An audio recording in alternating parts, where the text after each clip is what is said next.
Bien, bonjour à tous.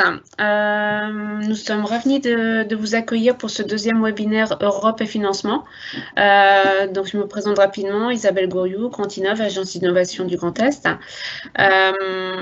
L'idée d'organiser ce webinaire sur le programme LIFE avec Enviropéa est de pouvoir vous présenter l'intérêt de participer à ce programme dont l'objectif est de soutenir les projets innovants dans le domaine Europe et enfin dans le domaine de l'environnement et du climat. Je vous propose donc de faire un point par rapport à l'agenda de la matinée, à savoir les intervenants. Donc chacun va se présenter à son tour. Le programme, des exemples de projets, le réseau Entreprise Europe, les possibilités d'accompagnement et on finira par une série de questions-réponses. Donc, je vais laisser Madame Anne de Vieille-Étoile se présenter, puis Yana Kissolan. Moi, je l'ai déjà fait, et Monsieur Jean-Jacques Bernardini. Voilà, donc Anne, je vous laisse la parole. Merci Isabelle, bonjour à tous. Donc Anne de Vieille-Étoile, je suis chargée de projet chez Enviropéa, une association spécialisée dans les programmes européens en lien avec l'environnement et le climat et notamment spécialisée sur le programme LIFE. Et je suis notamment en charge des projets en lien avec la gestion rationnelle des ressources et les éco-innovations. Yana, je te laisse te présenter. Oui, alors bonjour à tous, moi c'est Yana Guizolan et voilà, au sein d'Enviropéa, je suis en charge des projets climatiques principalement et tout ce qui est questions urbaines. Donc on va vous faire une présentation ce matin sur le programme LIFE pour tenter de mettre un peu en avant les différentes opportunités qu'offre ce programme.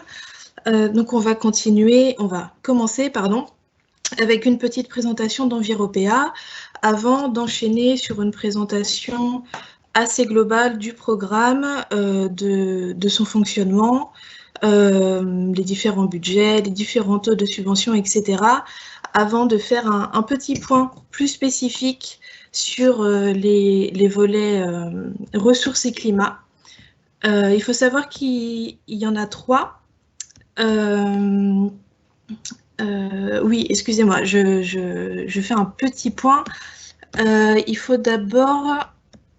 J'ai oublié, excusez-moi, monsieur Jean-Jacques Bernardini. C'est pas un souci, Yana. Excusez-moi, je m'arrête, je vous laisse, vous présenter. Non, Yana, je vais faire très court parce que c'est vraiment la présentation qui est la plus intéressante. Donc, Jean-Jacques Bernardini, Quantinov, je suis responsable du pôle Europe. Je suis membre du réseau Enterprise Europe Network. Je tenais vraiment à vous remercier toutes les deux pour votre participation. Et je remercie également un jeune retraité, Jean-Pierre Dutruge, dont je sais qu'il est... aussi, il participe à ce webinaire qui est un vieux complice, parce qu'on a commencé à travailler sur ces projets il y a pratiquement 20 ans. Donc, c'est avec beaucoup de plaisir qu'on continue la relation avec vous. Et je tenais aussi à remercier nos collègues du réseau Enterprise Europe Network de Bourgogne-Franche-Comté, la Chambre de commerce et d'industrie Bourgogne-Franche-Comté, Laurent Vol et Anne-Marie Vieux, puisque ce webinaire est un webinaire commun entre région Grand Est et région Bourgogne-Franche-Comté. Donc, durant la crise Covid, on a vraiment décidé d'unir nos forces de telle manière à pouvoir déployer un maximum de webinaires sur cette thématique des fonds européens en direction des entreprises, laboratoires et collectivités de nos deux régions. Voilà, j'ai trop parlé maintenant. Yana, je vous laisse faire la présentation sur le programme LIFE. Alors, merci beaucoup. Alors, pour reprendre la présentation. Est-ce que vous voyez bien tous les slides Oui. Les slides de programme? Oui. Oui, c'est bon. Alors, je reprends. Désolée pour le petit couac. Donc, l'introduction, le programme LIFE. Les volets, alors on s'est concentré sur les volets ressources et climat.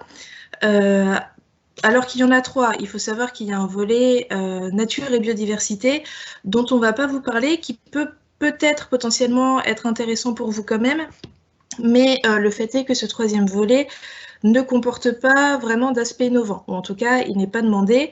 Donc, on s'est vraiment concentré sur ces deux volets, ressources et climat, et on va vous expliquer pourquoi un peu plus tard. On a aussi décidé de vous faire quelques présentations d'exemples de projets pour rendre ça un petit peu plus concret. Donc, des projets de vos régions, mais aussi des projets français. Les clés d'une proposition réussie. On va vous présenter également les dispositifs d'assistance existants et on terminera à la toute fin par les questions-réponses. Donc, vous devez voir normalement dans une barre à droite que vous pouvez poser des questions. N'hésitez pas à les poser à l'écrit et on y répondra à la fin de ce webinaire. Alors, l'introduction. Pour se présenter, quand même, Enviropéa est une association, loi de 1901, mais on fonctionne comme un cabinet d'assistance spécialisé dans tout ce qui est programme européen lié à l'environnement. Donc Enviropéa est spécialisé sur le programme LIFE. Nous sommes prestataires pour le ministère de la Transition écologique et solidaire depuis 2003 pour l'assistance des porteurs de projets français et également pour plusieurs régions françaises. Donc, je me suis présentée et Anne s'est présentée. Donc, on va rentrer tout de suite dans le vif du sujet. Alors, le programme LIFE, qu'est-ce que c'est ? Le programme LIFE, c'est un programme de financement européen qui a pour but, principalement, d'appliquer la stratégie Europe 2020 et le 7e programme pour l'environnement de l'Union européenne. C'est-à-dire que c'est un programme qui est spécialisé vraiment spécifiquement sur toutes les questions d'environnement. Donc, vous pouvez voir que dans cette stratégie Europe 2020, vous avez plusieurs objectifs. Le programme LIFE cherche à mettre en œuvre principalement les objectifs 4, 5, 6 et 7, donc la mutation vers une économie faible en teneur carbone, l'adaptation au changement climatique, une utilisation responsable, gérée des ressources, les transports, etc.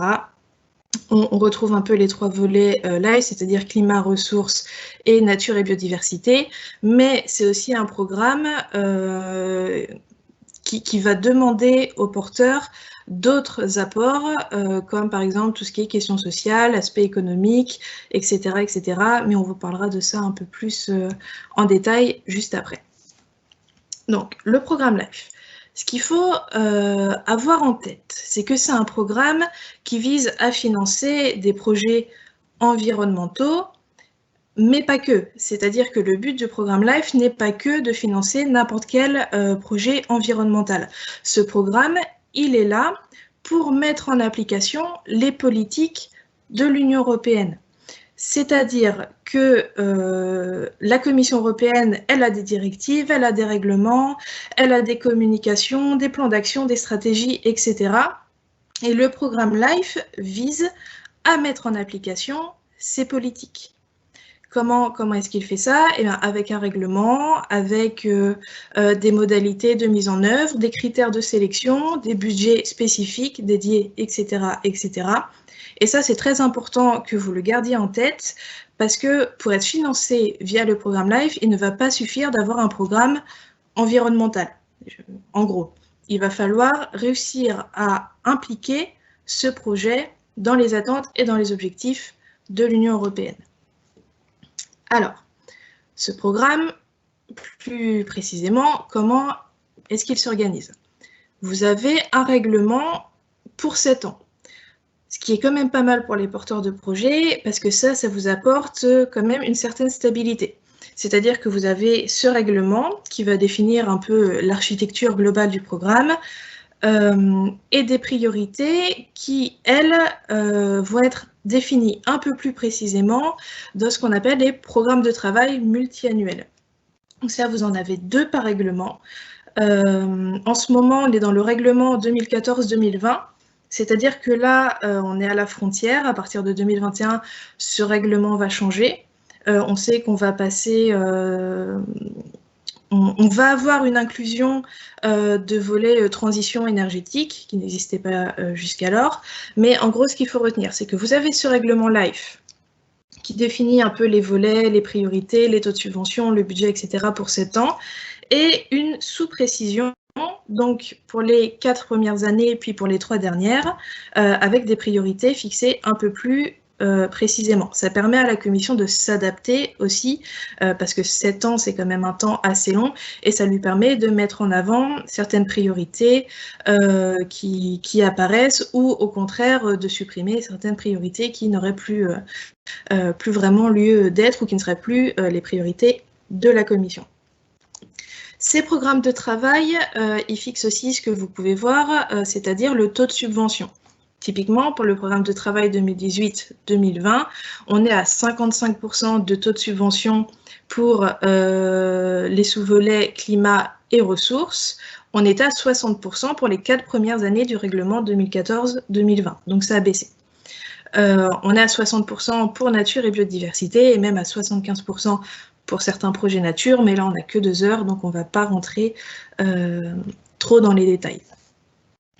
Alors, ce programme LIFE, qu'est-ce qu'il finance comme type de projet?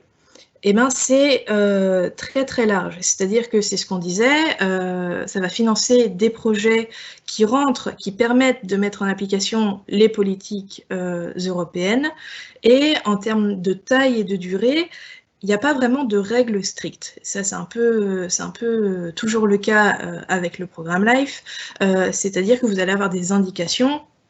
Vous n'allez pas vraiment avoir de limite dure, nette, en disant c'est 3 millions, c'est 6 millions, non.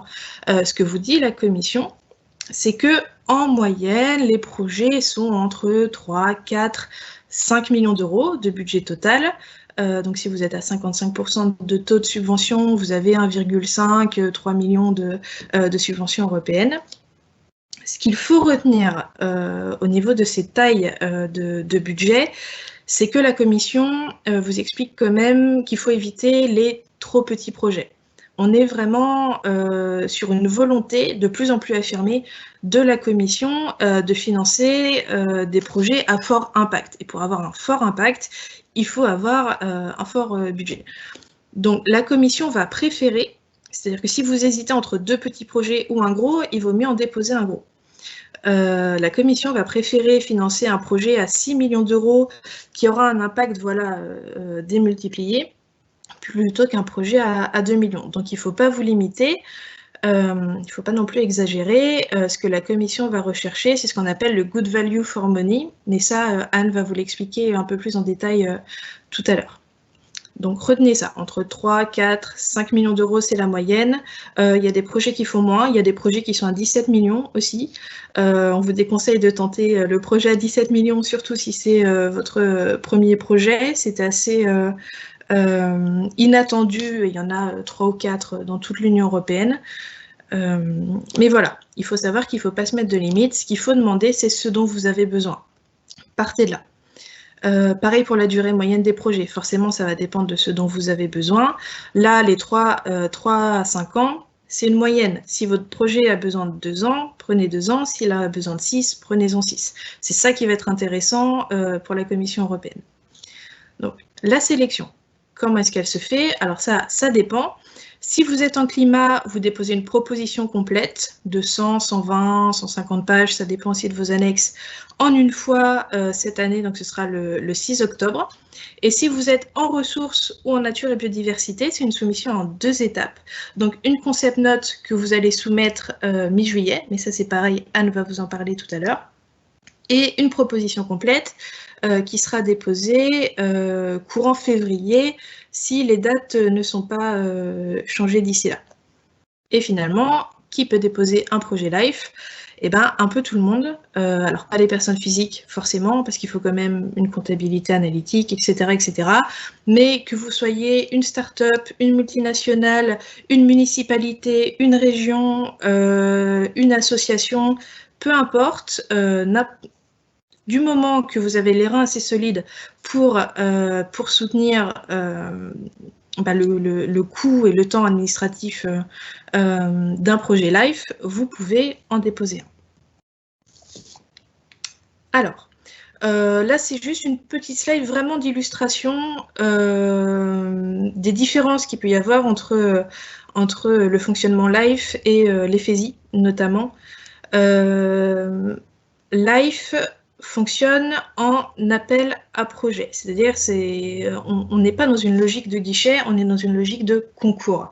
Vous avez un appel annuel. Donc cet appel, cette année, c'était le 2 avril.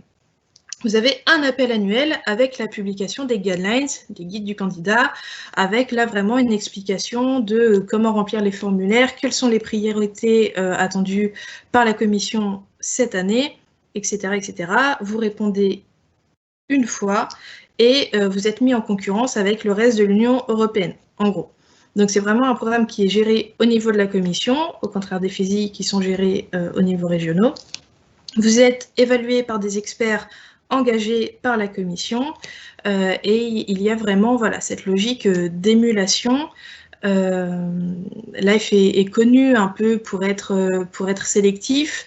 Bon, je ne vais pas vous mentir et vous dire que c'est facile parce que c'est pas vrai. Il faut vraiment travailler son projet. Mais on a quand même un taux de sélection en France qui est entre 25 et 35%. Ça dépend aussi des années et des volets. Ce qui est pas mal, ça fait quand même 1 sur 4, 1 sur 3, sachant que tous les projets déposés ne sont pas des bons projets. On a pas mal de projets qui sont déposés par des personnes qui n'ont pas lu les guidelines, etc.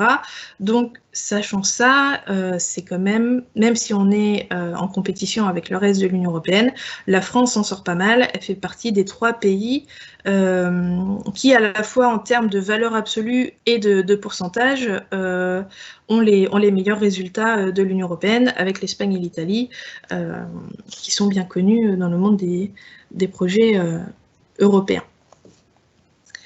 Donc, j'espère que je ne vais pas trop vite. Une autre slide ici pour vous situer un peu LIFE par rapport à l'innovation et surtout ses différents volets. L'innovation, elle est importante dans le programme LIFE, mais à des degrés différents. C'est-à-dire que, pareil, Anne va vous présenter un peu la structure, les différents volets, etc. Mais vous pouvez déjà retenir assez facilement avec cette slide que, en gros, pour les projets européens, il y a 3 différents aspects d'un projet, ou en tout cas, les actions peuvent être de 3 différents types. Vous avez des actions d'innovation, des actions de mise en œuvre et des actions de bonne pratique. Aucun projet ne peut être totalement d'innovation, c'est pas possible, mais la commission va demander pour LIFE, en tout cas pour les projets ressources, que cet aspect innovation fasse forcément partie du projet. C'est-à-dire que si vous déposez un projet LIFE Nature, vous pouvez avoir un projet qui soit uniquement de bonne pratique. Si vous déposez un projet climat, on va vous demander d'avoir au moins de la mise en œuvre, au moins de la démonstration. Et si vous êtes en ressources, on va vous demander d'avoir obligatoirement de l'innovation.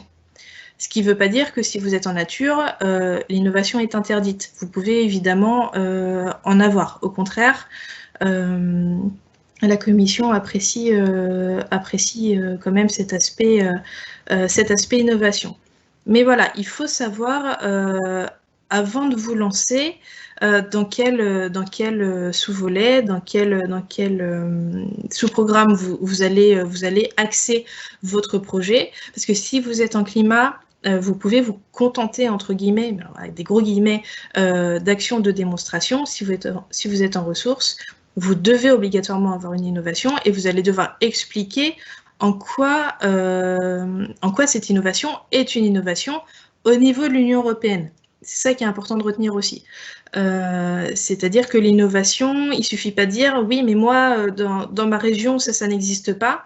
Parce que si ça existe dans une région d'Espagne ou de Pologne, ça n'est pas une innovation pour l'Union européenne. Alors, là, pareil, une petite slide que j'essaie de faire assez rapide. Il n'est pas question de TRL dans les projets LIFE. Là, c'est vraiment uniquement pour de l'illustration. Quand on parle d'innovation en termes de LIFE, on n'est pas dans la recherche. On n'est pas dans la recherche. La recherche, ça va vraiment être pour le programme H2020, qui là est vraiment centré recherche fondamentale, etc. Vous pouvez en avoir un peu de recherche dans les projets LIFE, mais ça va vraiment devoir être à minima et il va falloir expliquer en quoi ça permet la mise en œuvre qui va suivre. Parce que le programme LIFE est un programme de mise en œuvre. Donc même quand on parle d'innovation en termes de LIFE, on est vraiment déjà dans le prototype, dans le test. Vous allez pouvoir financer, par exemple, la réalisation de prototypes. Mais il faudra ensuite le tester, etc.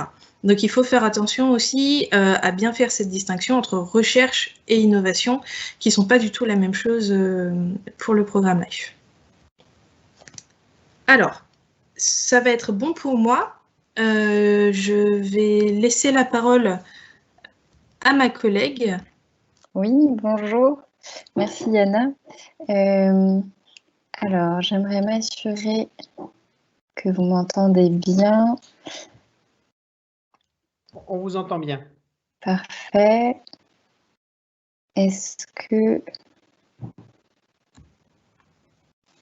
la présentation est bien affichée? Je pense que oui. Oui, c'est bon. Alors, parfait, merci. Donc, sur l'architecture du programme LIFE, donc comme vous l'a expliqué Yana, on a deux grands sous-programmes, le sous-programme Action pour le climat et le sous-programme Environnement. Et ce qui va nous intéresser plus particulièrement aujourd'hui, ce sont les volets qui valorisent l'innovation. Donc, dans le sous-programme Action pour le climat, ce sera les deux volets atténuation et adaptation au changement climatique.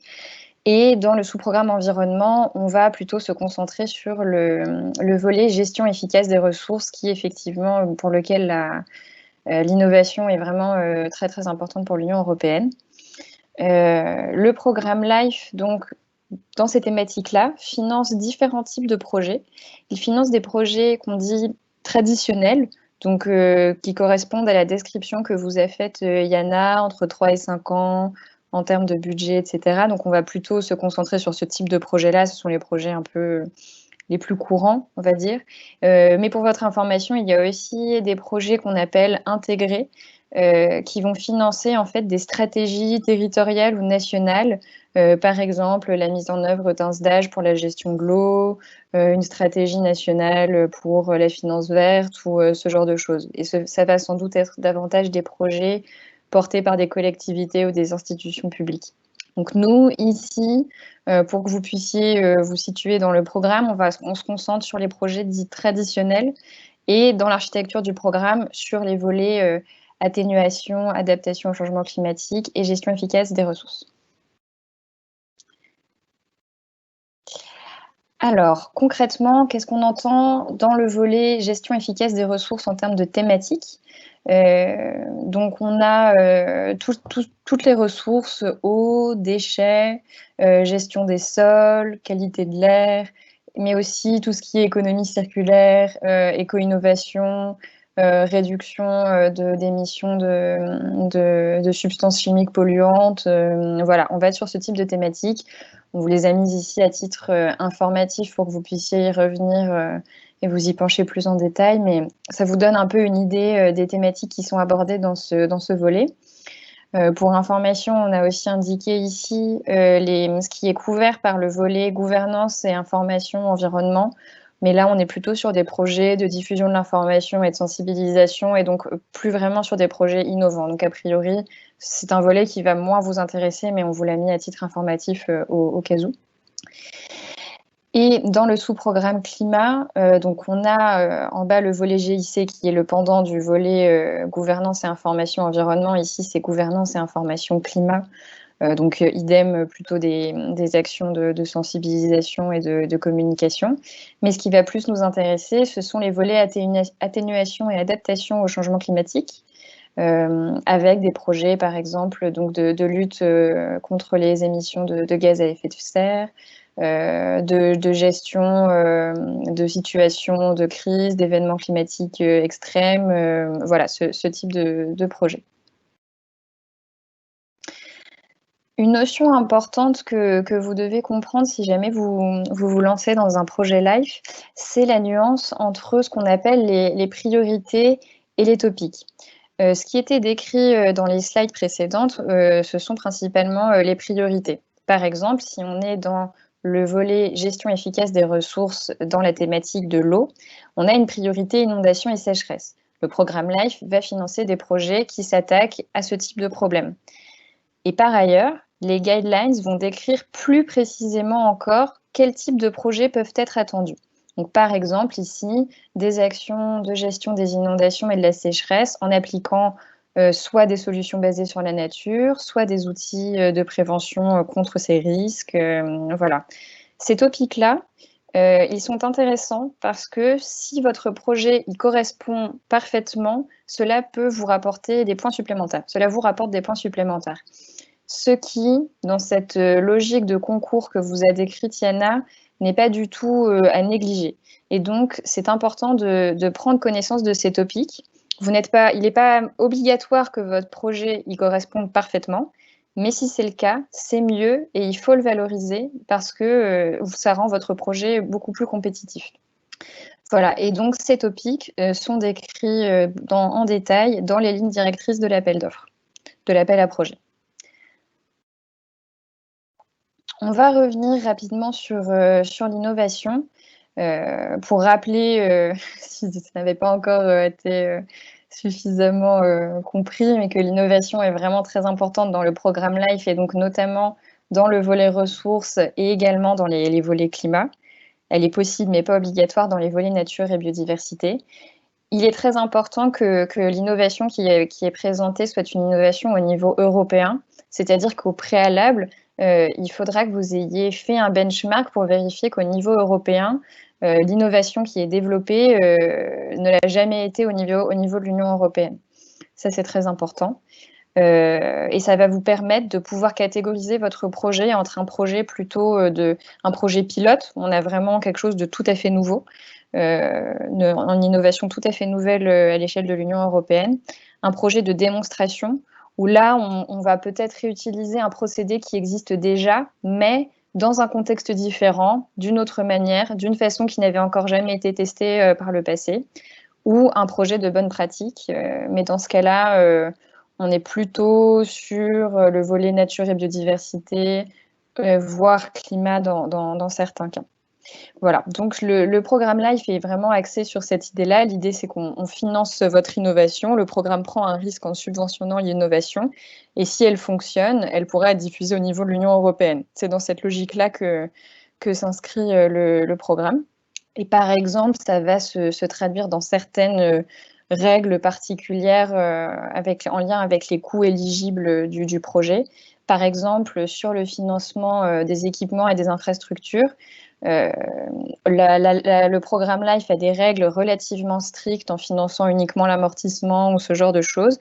Mais par contre, si l'équipement dont vous souhaitez déclarer les coûts est un prototype, et vraiment le prototype nouveau que vous cherchez à développer et à tester dans le cadre de votre projet, là, les coûts vont être éligibles à 100%. C'est une façon, une des manières dont on voit que le programme LIFE est vraiment un programme de soutien à l'innovation.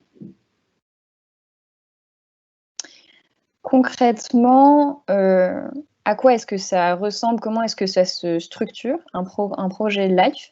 Il faudra, si vous déposez un projet LIFE, que vous structuriez votre projet en différents types d'actions, dont on vous a mis ici les principales. On a des actions préparatoires, qui sont des actions qui sont censées être mineures et assez courtes, où on va uniquement... ça peut être, par exemple, pour vous donner des exemples, des démarches administratives pour obtenir des autorisations. Ça peut être quelques activités d'affinage de certaines recherches, mais attention, il ne faut pas que le projet LIFE soit un projet de recherche. On peut avoir des actions d'acquisition de terrain, mais dans votre cas, en tout cas sur les volets ressources et climat, c'est un peu moins le cas. Les actions concrètes, ça va vraiment être le cœur de votre projet. C'est là où vous développez votre solution innovante, où vous la testez. C'est l'endroit, par exemple, où on a le test d'une usine pilote, où on va vraiment voir sur des sites de démonstration, on teste l'innovation. Mais par ailleurs, il faudra aussi que votre projet comprenne ces actions-là qui sont peut-être moins évidente pour les porteurs de projets, mais il est très important pour le programme LIFE qu'il y ait également des actions de suivi de l'impact de votre projet. C'est-à-dire que le programme LIFE vous finance parce que vous avez un impact sur l'environnement, parce que vous avez un impact sur un problème environnemental particulier, et donc il faut pouvoir suivre l'impact de votre projet sur ces questions. Donc il y a des actions de suivi de cet impact environnemental et socio-économique qui sont très importantes. Il faudra aussi déployer des actions de communication et de dissémination. Il faut pouvoir communiquer sur le projet LIFE qui a été financé par l'Union européenne en mettant en avant le financement européen comme sur la plupart des programmes européens. Très important également. Et enfin, bien sûr, ça semble tomber un peu plus sous le sens, mais des actions de gestion de votre projet qui sont afférentes à n'importe quel projet de gestion administrative et financière avec le chef de projet, la gestion du partenariat, ce genre de choses. Donc, qu'est-ce que ça reflète exactement, cette structuration des actions d'un projet LIFE? C'est que votre projet LIFE, c'est un projet qui va s'attaquer à un problème environnemental en testant une innovation, une nouvelle solution innovante. Mais votre projet doit aussi intégrer des dimensions de suivi très concrètes et de communication. C'est-à-dire que votre projet n'est pas juste un projet environnemental. Il doit aussi démontrer ces éléments-là. On a essayé de vous synthétiser ici. Un impact socio-économique, très important également. L'impact environnemental, évidemment, est le plus prégnant et c'est la première chose qu'il faut mettre en avant. Mais il faut que votre projet ait également un impact socio-économique. Ça peut être en termes de création d'emplois, par exemple, si votre solution innovante est destinée à être commercialisée derrière. Ça, c'est un aspect important et il faut qu'on puisse suivre l'impact socio-économique de votre projet. Il faut également que votre projet soit reproductible et transférable. Ça, c'est une notion très importante et souvent, sur le volet ressources, c'est un peu difficile à mettre en œuvre puisqu'on est souvent sur des projets où on va commercialiser l'innovation qui aura été testée dans le cadre du programme.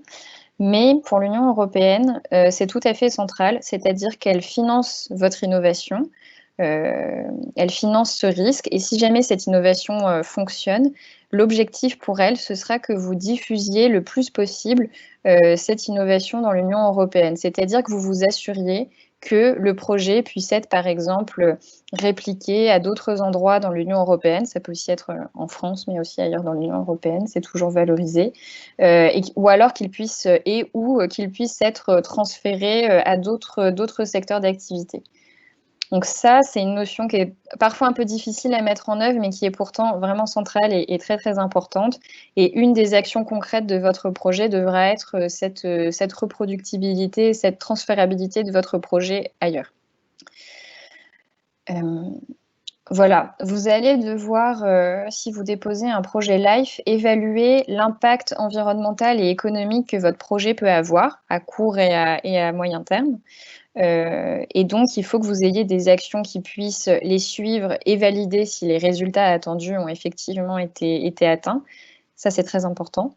Des actions de communication et de dissémination. Il faut faire parler du projet. Notamment, il y a des actions obligatoires, par exemple des actions de réseautage avec d'autres projets, la mise en ligne d'un site web dédié au projet, mise à jour régulièrement, même après la fin du financement LIFE. Et pour conclure, si on veut synthétiser, il faut que votre projet soit une vitrine de la politique européenne de l'environnement et du climat. Il faut vraiment que votre projet puisse être c'est ça, cette vitrine de la politique européenne de l'environnement. Je vais laisser la parole à Yana pour vous présenter maintenant concrètement quelques exemples de projets pour passer un peu de la théorie à la pratique.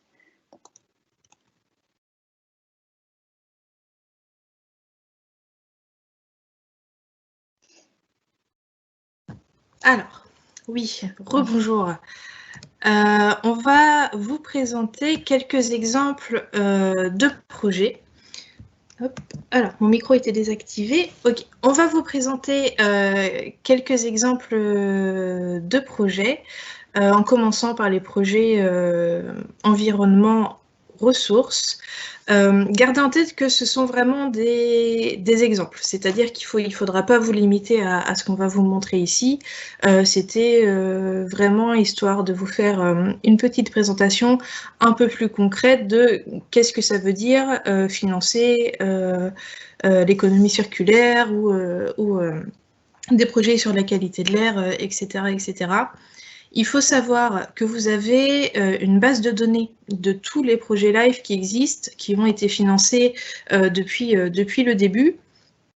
Donc l'adresse mail est un peu barbare, elle est très longue, mais vous tapez database LIFE dans Google et vous devriez normalement pouvoir trouver cette base de données qui vous permettra de faire des recherches par pays, par année, mais aussi et surtout par thématique.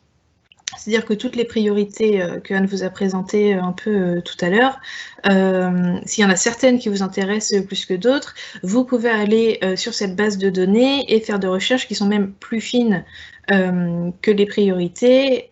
Vous avez traitement de l'eau, vous avez hydrogène, vous avez enfin tout un tas de thématiques qui pourront vous permettre de voir un peu ce qui est finançable, en tout cas le type de projets qui ont été financés sur différents sujets. Alors, pour commencer, excusez-moi, cette présentation. Un des premiers projets qu'on va vous présenter, c'est le projet LIFE Smart in Air. Alors, celui-là, il est un peu spécifique, parce que le porteur de projet a fermé. Donc, c'était peut-être pas le meilleur premier exemple, mais le fait est que le projet en lui-même est plutôt intéressant et qu'il était porté par une start-up basée à Strasbourg. Donc, on s'est dit qu'on allait quand même vous le présenter. Donc, c'est un projet qui, lui, était axé sur la qualité de l'air intérieur, qui est un sujet de préoccupation montant pour la Commission et qui regroupait, vous voyez, des partenaires de Grèce, de Portugal, de l'Italie, etc., etc. Parce que ça, c'est vrai qu'on n'en a pas parlé, mais dans les projets LIFE, vous pouvez soit déposer le projet tout seul, soit monter un partenariat, sachant que si vous avez un partenariat transnational, c'est-à-dire avec au moins un partenaire issu d'un autre pays européen que le vôtre, vous avez des points bonus. 4 points bonus, sachant que vous êtes évalué sur 100, et comme on est toujours dans cette logique de concours, c'est quand même intéressant à savoir. Donc, c'est un projet qui devait durer 4 ans, pour un budget voilà, de 3,9 millions d'euros au total. Donc, vous voyez, on est dans la moyenne. Et c'était un projet qui avait pour but de tester vraiment de nouveaux outils de suivi de la qualité de l'air intérieur, donc là basé sur des écoles spécifiquement. Donc l'innovation de ce projet, puisque c'est un projet ressources, c'était vraiment de développer ces espèces de moniteurs, de micro-analyseurs, qui permettaient vraiment un suivi en direct de la qualité de l'air à l'intérieur de ces écoles, ce qui permettait de prendre des mesures rapides en cas de dépassement des taux. Donc, ce projet, il avait plusieurs résultats visés, parce que comme vous l'a dit Anne, il faut prévoir un suivi, mais ce suivi, il n'est pas basé sur rien, il est basé sur des résultats auxquels vous vous engagez en faisant votre proposition, ou en tout cas que vous prévoyez d'atteindre. Et ce projet, voilà, il visait pour résultat donc la production de ces deux analyseurs et une réduction de la pollution de l'air de 25 à 30% pour les 2 molécules visées, c'est-à-dire le BTX et le formaldéhyde, et la publication d'un livre blanc sur l'amélioration de la législation et des standards européens, création d'un business plan, etc., etc. Ça, c'est plutôt intéressant à mettre en avant en termes de résultats parce que vous avez là un assez bon panaché des résultats qui sont attendus par la Commission. C'est-à-dire que vous allez d'abord devoir, au moment de votre proposition, faire un état des lieux, expliquer quel est le problème, le chiffrer, etc. Vous engagez sur des résultats là aussi chiffrés, typiquement production de 2 analyseurs et réduction de la pollution de l'air de 25 à 30% pour ces 2 molécules, mais vous avez aussi les autres types de résultats attendus par la Commission. Là, typiquement, la publication d'un livre blanc sur l'amélioration de la législation, vous n'avez pas besoin de faire ça pour chaque projet, mais c'était un résultat qui était en tout cas très intéressant pour la Commission. On parlait d'impact tout à l'heure des projets. Vous restreignez pas. Plus vous voyez gros, tout en restant réaliste, plus c'est intéressant. Et la création d'un business plan pour la commercialisation de la solution, là c'est pareil, c'est un type de résultat un peu spécifique à vos sources et surtout pour les projets proches du marché. C'est-à-dire que, comme l'a dit Anne tout à l'heure, la Commission ne veut pas qu'une fois que votre projet soit terminé, tout s'arrête.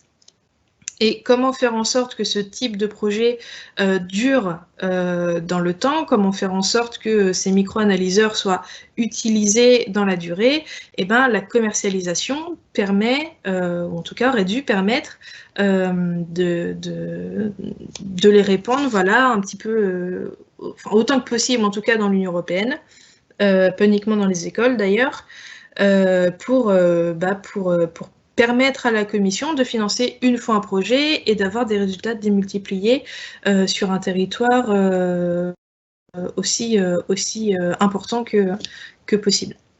Donc voilà pour le premier exemple. Le deuxième projet, c'est un projet déchets qui visait là vraiment, alors pas tant la réduction des déchets que leur réutilisation. Et qui était porté là, donc pas par une start-up, mais par le syndicat de Besançon, avec, vous voyez ici, un partenariat beaucoup plus réduit. Donc, les syndicats de Besançon pour le traitement des déchets, le partenaire, la communauté d'agglomération du Grand Besançon. Donc là, on est sur une durée un peu plus longue, on est quand même sur 7 ans, mais sur un budget qui est pas si énorme que ça pour un projet de cette durée, 4,8 millions de budget total et seulement 1,7 million de subventions européennes. Alors pourquoi est-ce qu'il n'y a pas les 55% de taux de subvention? Eh bien tout simplement parce que vous avez des coûts éligibles et des coûts non éligibles. Ça fera partie des choses qu'il faudra que vous regardiez si vous envisagez de déposer un LIFE. On le disait tout à l'heure, la recherche n'est pas forcément éligible, mais il y a d'autres coûts qui sont un peu exclus du programme, notamment tout ce qui est coûts d'infrastructure. Donc, ces coûts ne sont pas exclus, mais ils sont très limités. Typiquement, alors c'est spécifique cette année parce qu'avec le coronavirus, la Commission a mis en œuvre des simplifications, mais la règle de base pour les biens durables, c'est que vous avez une double limitation. Je suis restée sur les infrastructures pour pas trop vous embrouiller. En gros, les infrastructures ne peuvent pas être supérieures à 500 000 € pour une infrastructure, sinon elle est considérée comme non éligible. Le pourcentage de coût de cette infrastructure qui peut être déclaré comme éligible dans le budget est de 25%. Bon, je vais peut-être pas trop vous embrouiller. Mais en gros, voilà, ça peut expliquer, quand vous cherchez des projets, qu'il y ait cette différence entre le budget total et le coût de la subvention. Vous avez tout un tas de types de coûts qui sont éligibles, hein, le personnel, les voyages, l'achat d'équipements, avec pareil certaines limitations. Les frais généraux, donc les coûts indirects sont pris en charge, les coûts de prestations, etc., etc. Mais il y a certaines limitations sur certains types de coûts précis qui peuvent faire baisser la subvention européenne. Donc, pour ce projet, on était sur un projet vraiment de développement du centre de tri qui avait un fonctionnement jusque-là pas vraiment optimum. C'est-à-dire que là, c'est ce qui est mis, ce qui arrivait en fait, tous les encombrants qui arrivaient dans ce centre de tri finissaient à l'enfouissement en même temps qu'un bon nombre d'autres types de déchets. Et ce projet LIFE a permis de développer vraiment les réseaux de déchetterie, la sensibilisation à la source, la formation voilà, des habitants à la réutilisation des déchets ménagers, etc. Et le développement de 12 flux de tri distincts, ce qui devrait... Alors, il est terminé, mais on n'a pas encore les résultats. Mais en gros, les résultats visés, vous les avez là. Donc, réduire de 25% le poids des ordures ménagères résiduelles, augmenter la valorisation pour avoir une hausse de 17 points en 5 ans de cette revalorisation et maîtriser les coûts.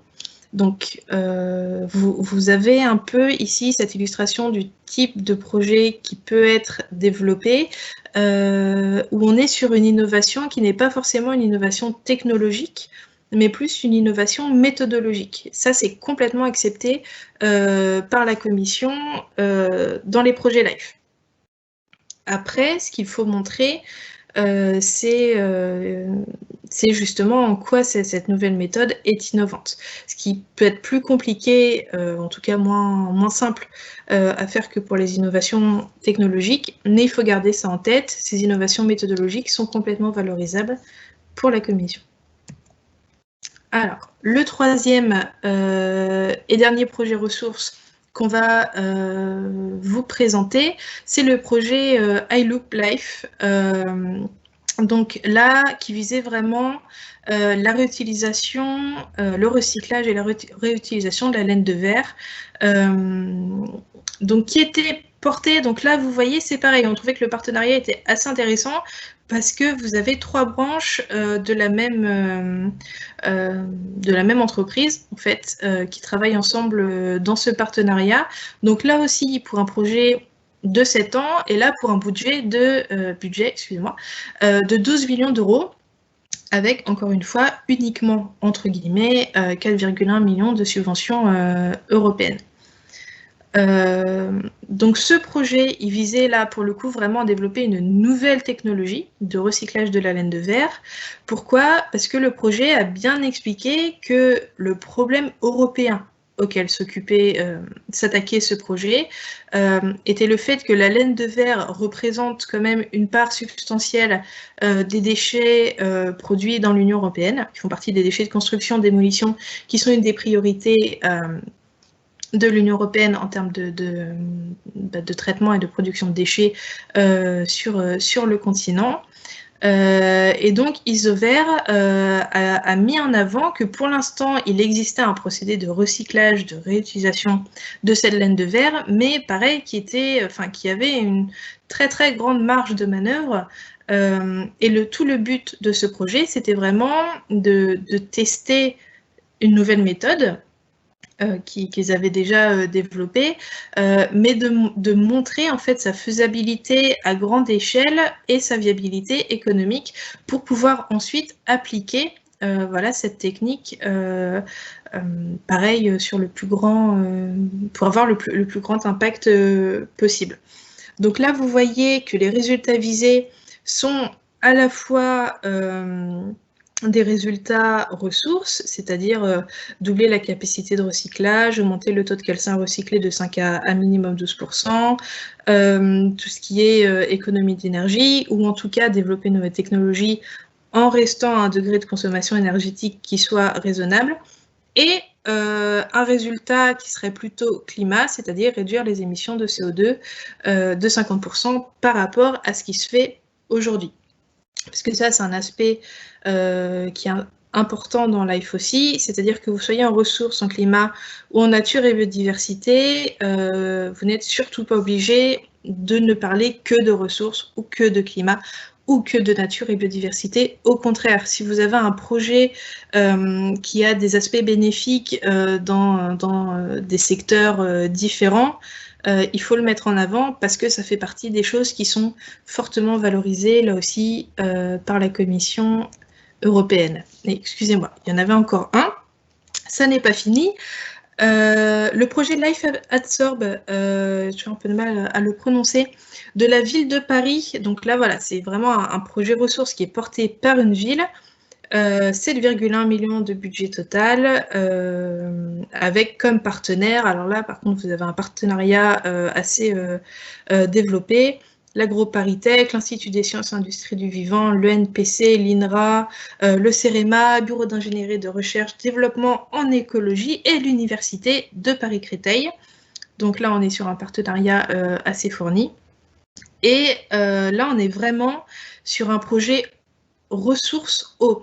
C'est-à-dire que là, le but de la ville de Paris, c'était vraiment de trouver un nouveau moyen de dépolluer les eaux de ruissellement qui charrient tous les polluants que vous pouvez trouver sur les routes, sur les trottoirs, etc., surtout dans une grande ville comme Paris. Et le problème de la ville de Paris pour ce projet spécifique, c'était vraiment que ces eaux de ruissellement étaient rejetées quasiment telles quelles dans la Seine.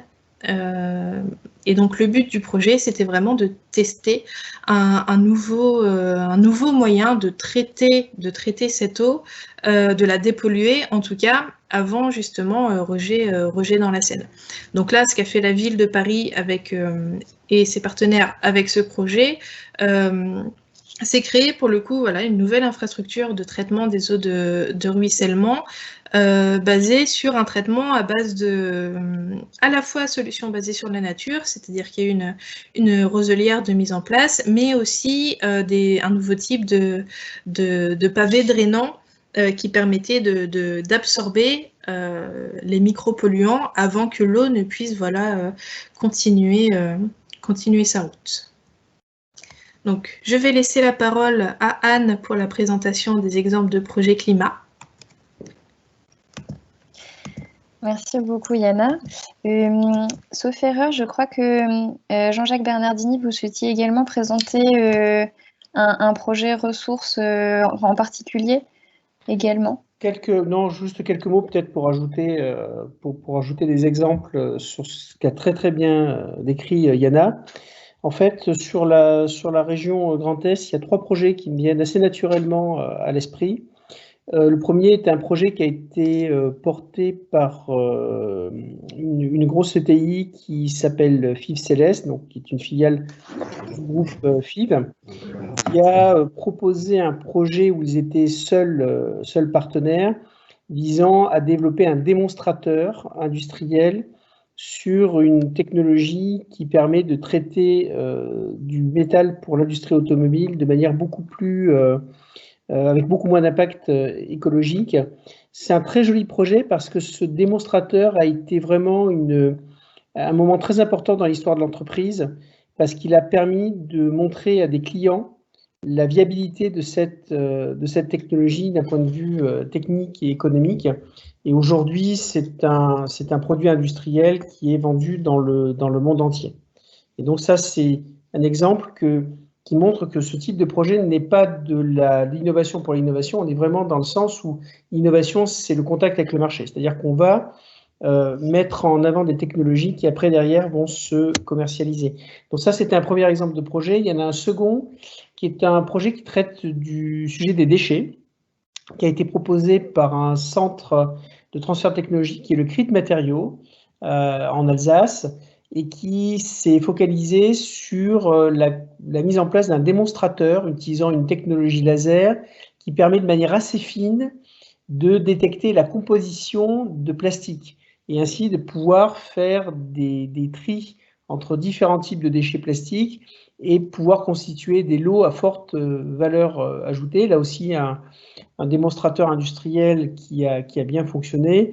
Et un troisième projet dans le domaine des énergies renouvelables, qui est un projet qui a été porté par un industriel de l'énergie et un industriel du déchet, toujours sur la partie alsacienne de la région Grand Est. Et là, le sujet, c'est la récupération de biogaz qui sont produits par des effluents liquides, c'est-à-dire en clair des centrales d'épuration. Et là, l'objectif était de pouvoir réaliser un démonstrateur pour récupérer ce biogaz et pouvoir le réinjecter à terme dans le réseau, de telle manière à pouvoir l'utiliser pour des applications de production d'énergie.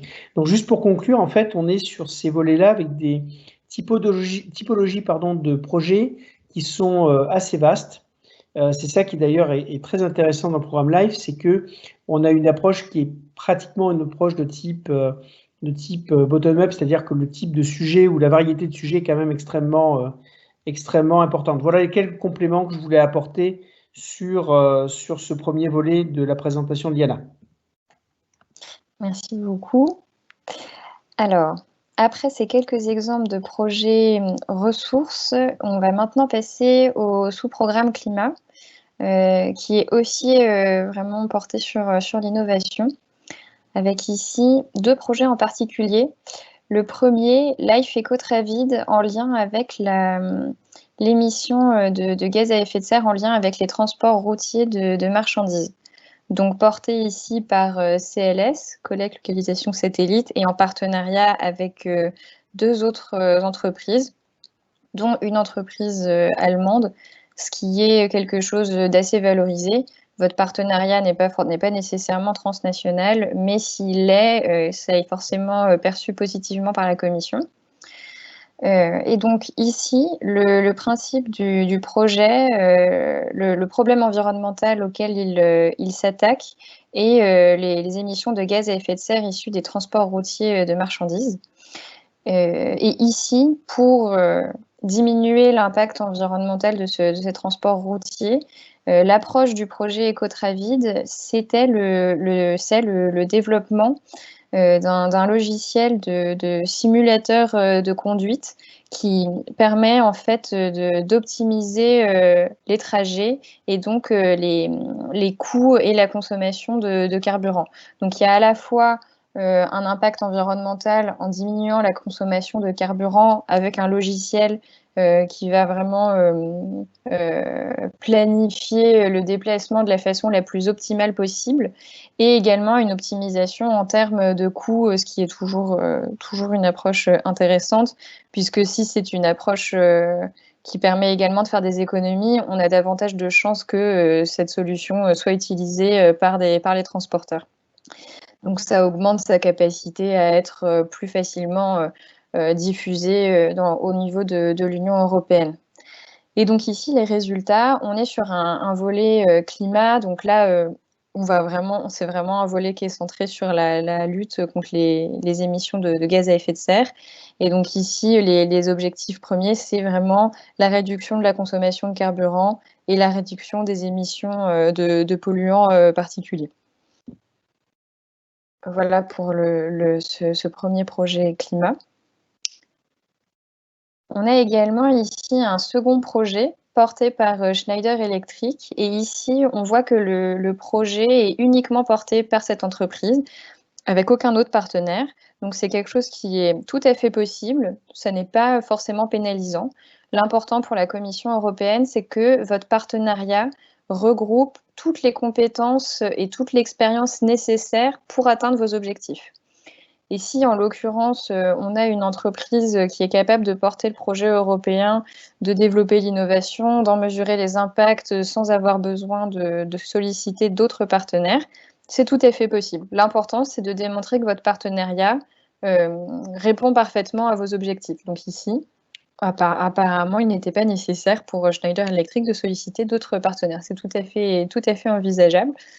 Et donc ici, on est sur un projet un peu différent, qui s'attaque à la question des gaz isolés, des gaz utilisés comme isolants dans les équipements électriques.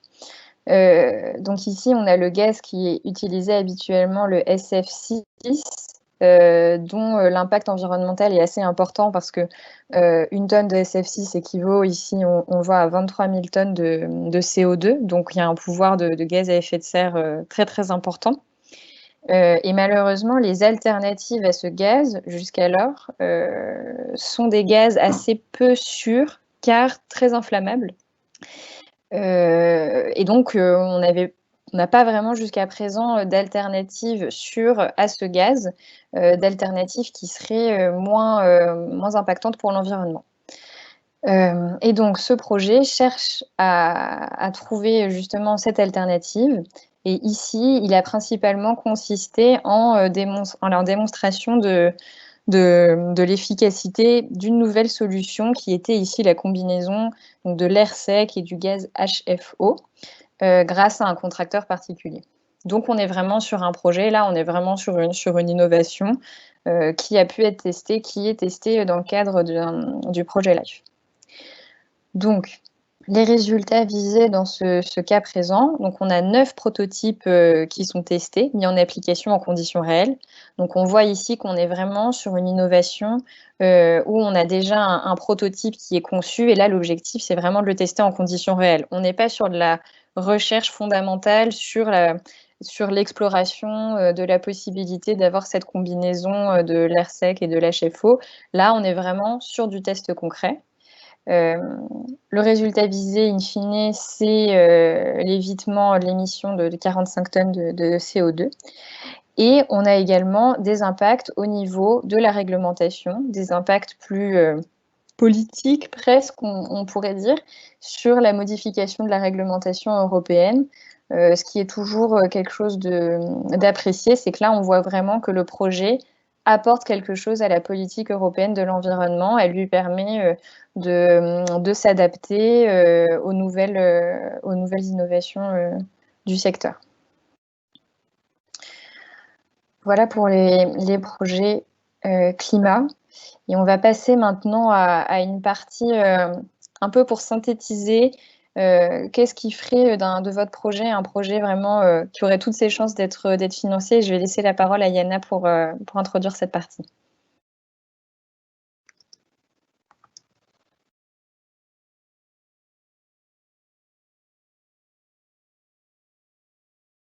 Oui, je suis là, excusez-moi. Donc, les clés d'une proposition réussie. Qu'est-ce qu'il faut mettre comme information dans votre proposition et qu'est-ce que vous devez savoir si vous envisagez de déposer un live pour mettre toutes les chances de votre côté. Alors pour commencer, on a des petits conseils qui vont vous sembler très bateaux, mais qui sont vraiment très importants, et tous les ans, nous, on constate que ce sont des conseils qui ne sont pas suivis par tous les porteurs de projets. La première chose, c'est vraiment vous procurer et lire les guidelines. Tous les ans, la commission met en ligne via le site LIFE les packs du candidat avec différents documents à lire.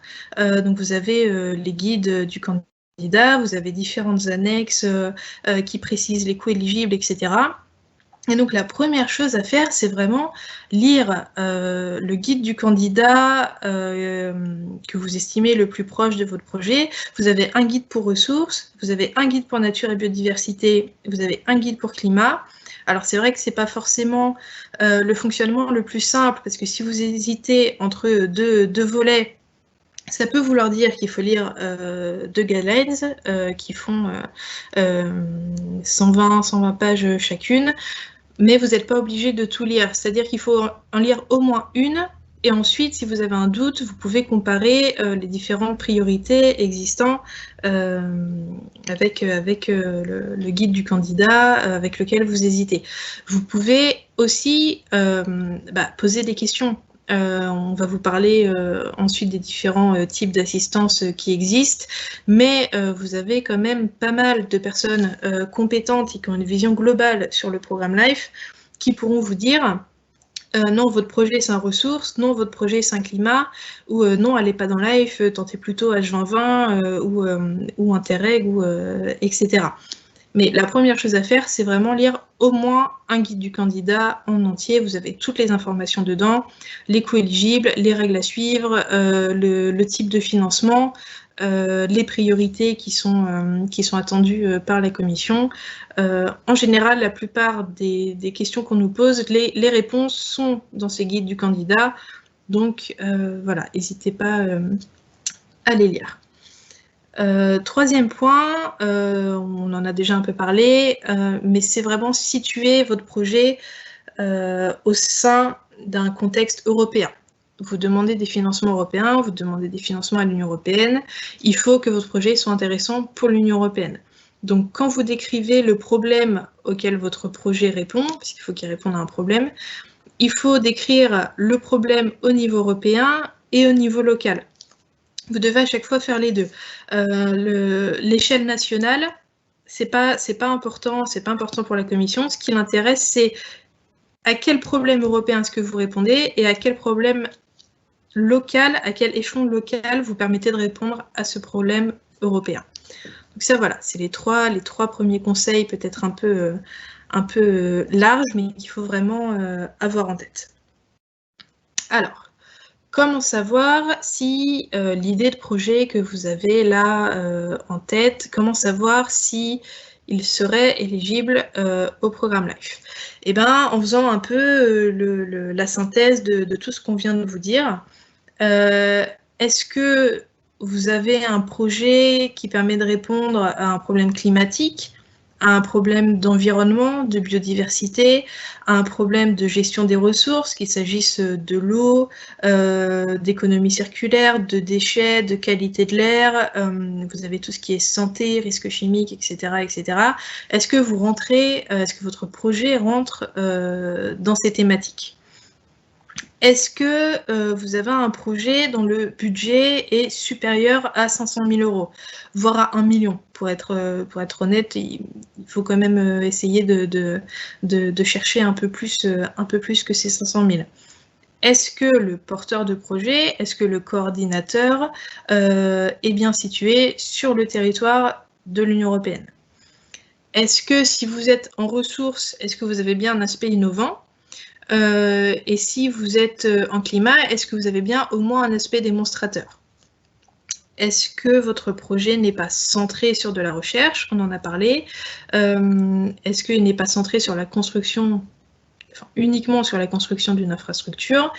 Et surtout, est-ce qu'il va avoir des résultats mesurables? Ça, c'est vraiment, on l'a déjà dit, on réinsiste parce que c'est vraiment hyper important. Il vous faut un état de base chiffré et il faut pouvoir dire à la commission, je vise tel résultat, là aussi chiffré, à la fois en valeur absolue et en pourcentage, parce que l'un sans l'autre ne permet pas de bien comprendre l'échelle d'impact de votre projet. Donc ça, voilà, c'est vraiment les points les plus importants. Alors évidemment, il y en a des dizaines d'autres plus précis, mais déjà, si vous rentrez dans ces spécificités là, votre projet a de bonnes chances d'être éligible. À voir après comment bien répondre aux attentes de la commission, mais au moins, il sera éligible. Comme l'a dit Anne, vous n'avez pas d'obligation de transnationalité et ça ne sert à rien non plus de dire bah, moi je vais avoir un partenaire belge ou italien parce que ça va me rapporter les 4 points.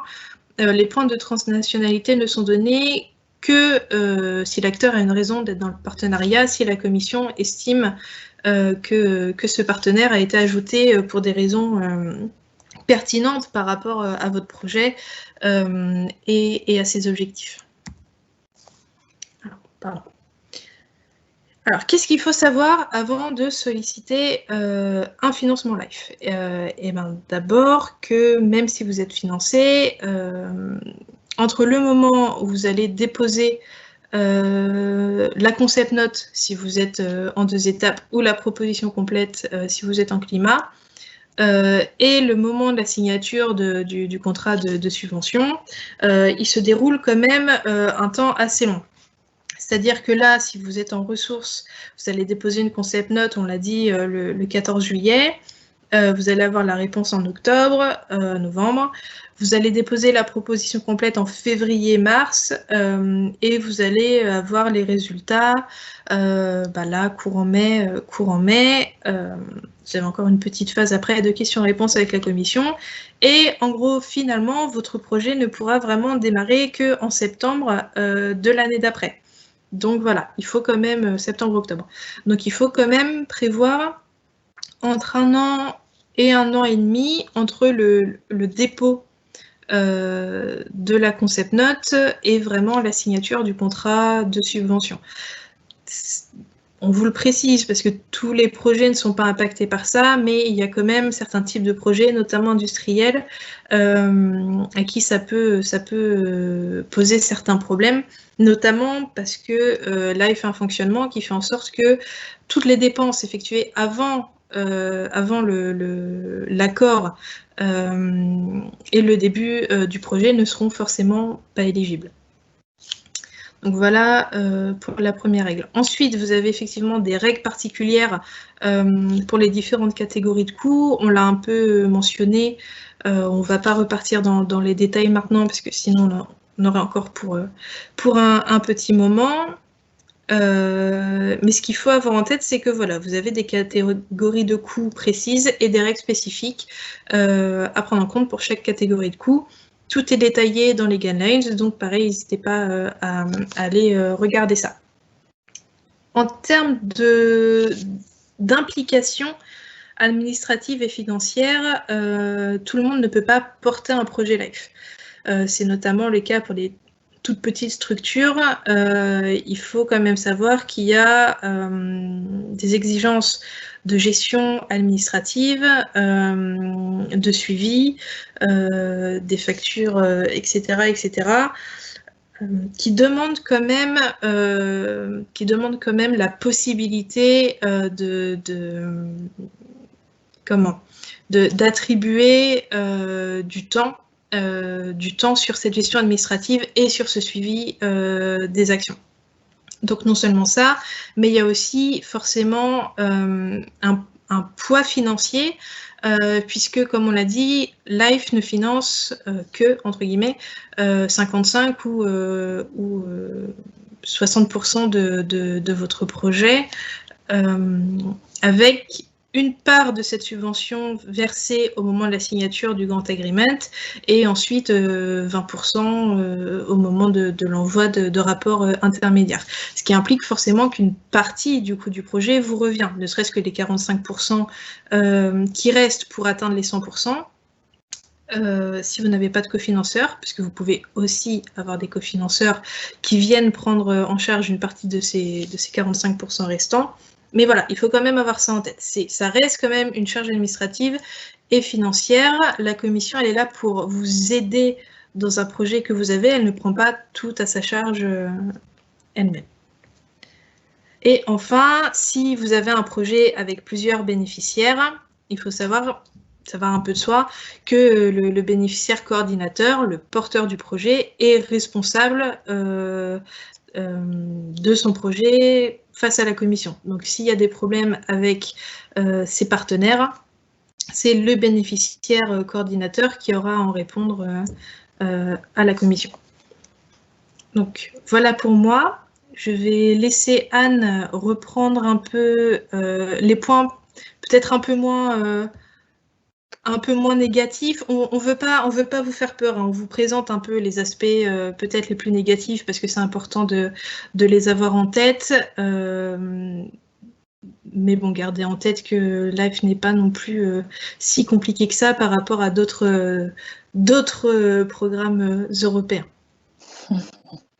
C'est possible. Merci Yana.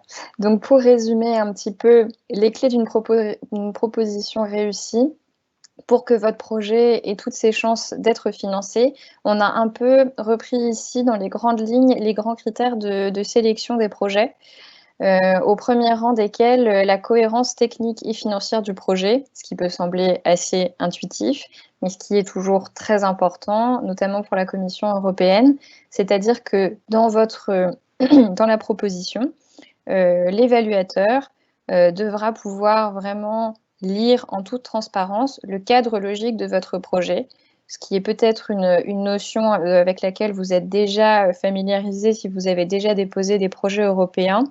Mais voilà, le cadre logique de votre projet, c'est cette articulation claire et transparente entre l'objectif principal de votre projet, qui sera ici en règle générale de répondre aux problèmes environnementaux que vous avez identifiés, donc la réduction des émissions de gaz à effet de serre par le transport routier, par exemple, ou ce genre par rapport au projet qu'on a vu précédemment. Donc un objectif très clair, des actions précises et structurées pour atteindre cet objectif, et des actions qui doivent découler sur des résultats précis, chiffrés, estimés avec rigueur, mais qui doivent quand même être ambitieux. Donc cette cohérence technique, dans un premier temps, et également une cohérence financière, avec en face un budget qui, d'une part, forcément, soit conforme aux différentes règles d'éligibilité du programme LIFE, ça va de soi, mais qui soit aussi cohérent par rapport aux actions que vous avez décrites et que vous allez mettre en œuvre. C'est-à-dire qu'il faut que les coûts soient raisonnables par rapport à ce que vous allez mettre en œuvre, mais qu'ils soient en même temps budgétés de façon suffisante pour atteindre vos objectifs. Donc c'est cet équilibre à trouver pour obtenir in fine un budget qui soit suffisant pour atteindre vos objectifs, qui ne soit pas déraisonnable et pour à la fin avoir un impact environnemental tout de même assez ambitieux pour que votre projet soit intéressant pour la Commission européenne. Excusez-moi. Voilà, cette cohérence technique et financière qui sera notamment mesurée à l'aune de résultats attendus très clairs et chiffrés pour que la Commission européenne puisse voir sur quoi est-ce que vous vous engagez, quel est l'impact environnemental qu'elle peut retirer en finançant votre projet. Donc ce premier critère qui est très important, mais aussi la plus-value européenne de votre projet. Donc on est dans un programme européen, donc il faut que ce soit intéressant pour l'Union européenne. Comment est-ce possible? Tout d'abord, il faut que vous puissiez démontrer que votre projet répond aux différentes politiques de l'Union européenne, donc forcément la politique environnementale et climatique de l'Union européenne, en vous inscrivant dans les différentes stratégies, textes dont vous pourrez trouver les références aisément, et donc on trouve beaucoup de références dans les guidelines, dans les lignes directrices.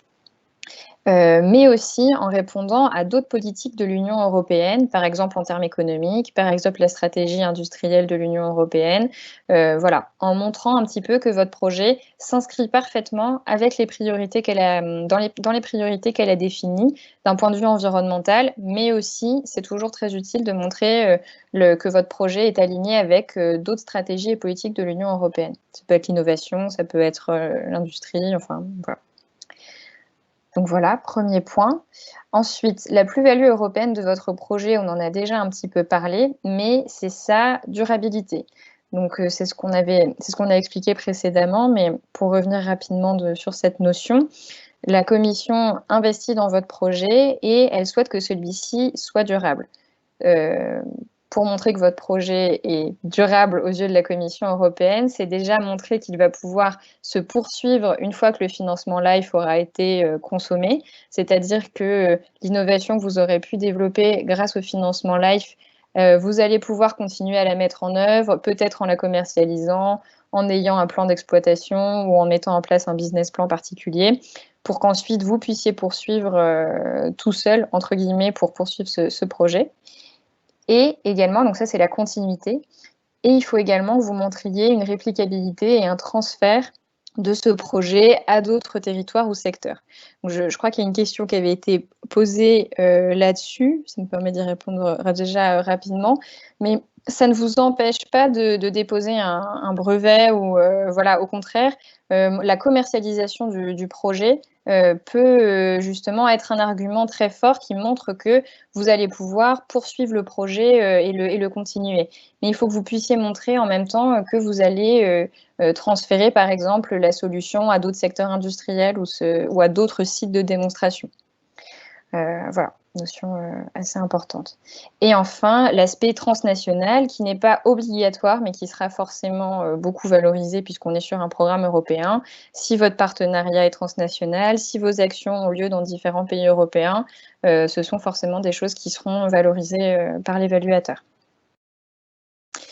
Donc si on doit résumer en quelques points, pour savoir si vous êtes prêt à déposer un projet, il faut que vous connaissiez bien l'état des lieux, c'est-à-dire que si vous vous attaquez à un problème environnemental en particulier, il faut que vous puissiez chiffrer les taux de polluants que vous souhaitez diminuer ou d'émissions de gaz à effet de serre.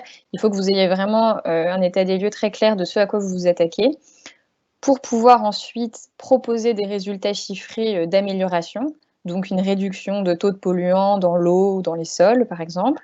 Il faut que vous puissiez travailler cet aspect de stratégie de réplicabilité, mais c'est quelque chose qui se travaille, c'est pas forcément insurmontable. Il est toujours très utile, en tout cas au stade de la proposition complète, donc en octobre pour climat et en février 2021 pour ressources, d'obtenir des lettres d'intention des différentes parties prenantes que vous allez impliquer. Donc de manière générale, en fait, avoir contacté un peu tous les acteurs qui pourraient contribuer à votre projet pour le renforcer et pour vraiment montrer que celui-ci est solide, qu'il est appuyé par des acteurs importants. Donc en recueillant des lettres d'intention et ou en obtenant des cofinancements, ce qui n'est pas obligatoire, mais c'est toujours positif du point de vue de la commission de voir que le projet est également appuyé par d'autres financeurs, notamment nationaux ou régionaux. Ça montre que votre projet est crédible aussi, ça renforce sa crédibilité. Et enfin, avoir un budget précis et détaillé, prendre le temps de bien le construire. Je vais enfin laisser la parole à Yana pour cette dernière partie sur les dispositifs d'assistance qui existent pour vous aider à construire votre projet.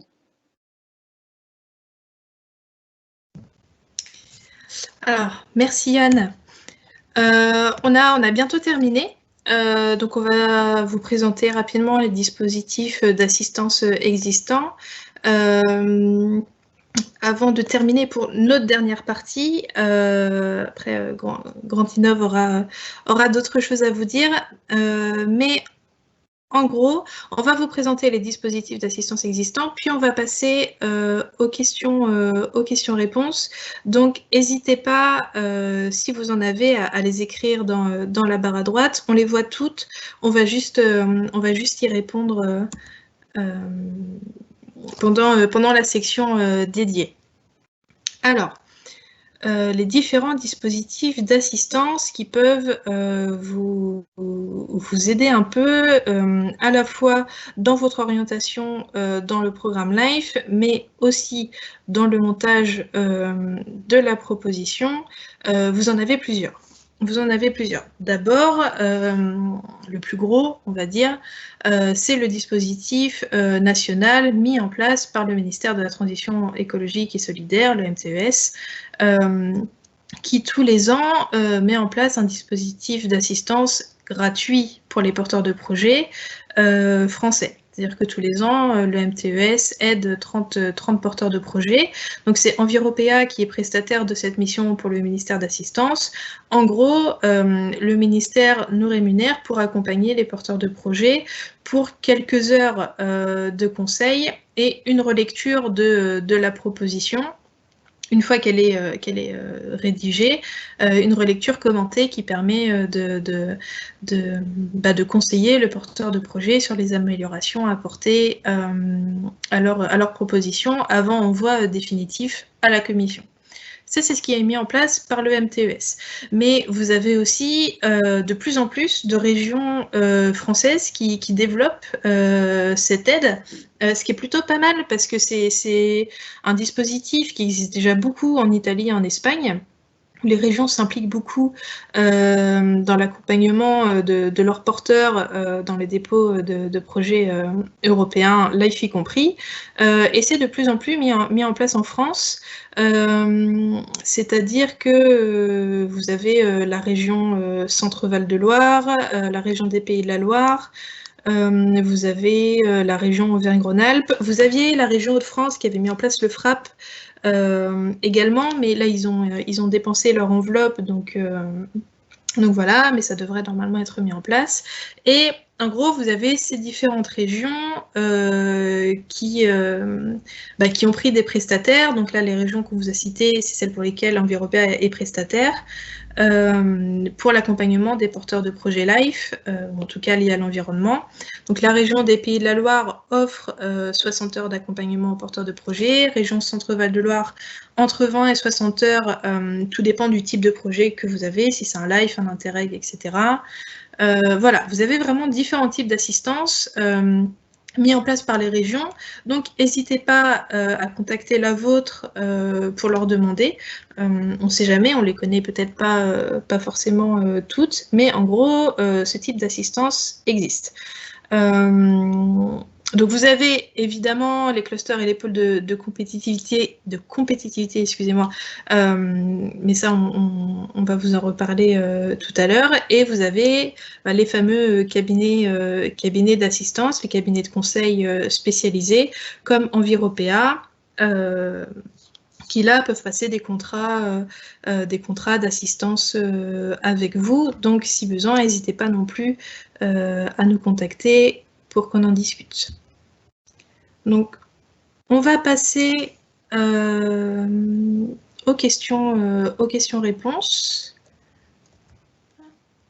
Je crois qu'on va d'abord passer au slide. On présente d'abord. Il me semble, sauf erreur, Isabelle. Oui, comme oui, vous préférez. tout à fait. D'accord, ok, excusez-moi. Et on finira par les questions-réponses. Vous voyez bien l'écran, c'est bon pour vous? Oui. Ok. Donc, comme je vous avais expliqué en tout début de ce webinaire, Jean-Jacques et moi-même et Granthinov est membre du réseau Entreprise Europe et cette réunion d'information se déroule dans ce cadre-là. Donc, je vais vous présenter le réseau Entreprise Europe et ce que ce réseau permet aux entreprises ou aux entités publiques ou laboratoire, centre de compétences de faire et quel peut être l'intérêt pour vous. Le réseau Entreprise Europe est un réseau européen qui a pour objectif donc de favoriser et de faciliter l'internationalisation des entreprises et des différentes structures. Ce réseau couvre 65 pays, donc c'est vraiment l'Europe très élargie et il y a des interlocuteurs de proximité dans chaque région. On va pouvoir vous proposer donc un certain nombre de services. Aujourd'hui, et ce webinaire est organisé en étroite collaboration et partenariat avec nos collègues donc de Bourgogne-Franche-Comté. Aujourd'hui, pour la région Grand Est, nous sommes 2 partenaires, donc Granthinov, nous-mêmes, donc l'Agence d'innovation du Grand Est, et la Chambre de commerce et d'industrie du Grand Est. Et pour la région Bourgogne-Franche-Comté, donc la CCI Bourgogne-Franche-Comté. Ce réseau va permettre aux entreprises donc, de pouvoir bénéficier d'un certain nombre de services, à savoir qu'on va aborder l'innovation de manière à, comme c'est indiqué, donc rendre les entreprises ou les laboratoires, centres de compétences ou différentes entités qui vont bénéficier de nos services plus innovantes. Et on va également leur permettre de pouvoir sécuriser leurs projets d'innovation. Donc, on a des services adéquats. Comme l'ont évoqué Anne et Yana, les projets LIFE peuvent être des projets où les structures vont y aller seules, mais d'autres projets peuvent être montés sous forme de consortium avec un certain nombre de partenaires. Partenaires que les coordinateurs ou que les noyaux de consortium ont déjà à la base, mais il se peut qu'il manque des partenaires. Et au travers du réseau Entreprise Europe, nous proposons donc un service de partenariat qui va permettre aux entreprises ou aux structures de trouver des partenaires, soit via une base de proposition de partenariat, soit par le biais de bourses de rencontres. Ces partenariats, donc, on va pouvoir diffuser, et vous allez pouvoir diffuser des offres ou des recherches de partenaires, soit technologiques, soit pour des projets recherche, donc des projets européens, soit également commerciaux. C'est également un accompagnement juridique, c'est-à-dire qu'on va vous permettre de recevoir des informations et des conseils par rapport aux directives européennes qui sont transposées en droit français. Donc, ça va être du REACH, RoHS, du D3E, mais également tout ce qui peut toucher à la RGPD, à la TVA intracommunautaire. Et là, pour ce faire, ce sont les chambres de commerce qui vont pouvoir vous apporter ce service. Et pour finir, donc la partie financement qui, elle, va vous permettre de vous accompagner justement par rapport à soit la recherche de partenaires, soit par rapport à la participation à ce type de réunion d'information pour vous apporter déjà les premiers éléments pour pouvoir avoir un maximum d'éléments qui vont vous permettre de pouvoir soumettre des projets et pouvoir échanger avec les interlocuteurs qui vont bien. Donc, en l'occurrence, aujourd'hui, c'est Enviropéa, de manière à pouvoir vous permettre d'avoir le projet le meilleur possible, puisqu'on va être dans une logique, pour beaucoup de projets, dans une logique de concours. Donc, plus votre projet est sécurisé en amont, plus vous aurez de chances de pouvoir avoir une réponse positive de la part de la Commission européenne. Donc voilà, donc là, vous retrouvez toutes ces informations donc, sur cette slide-là.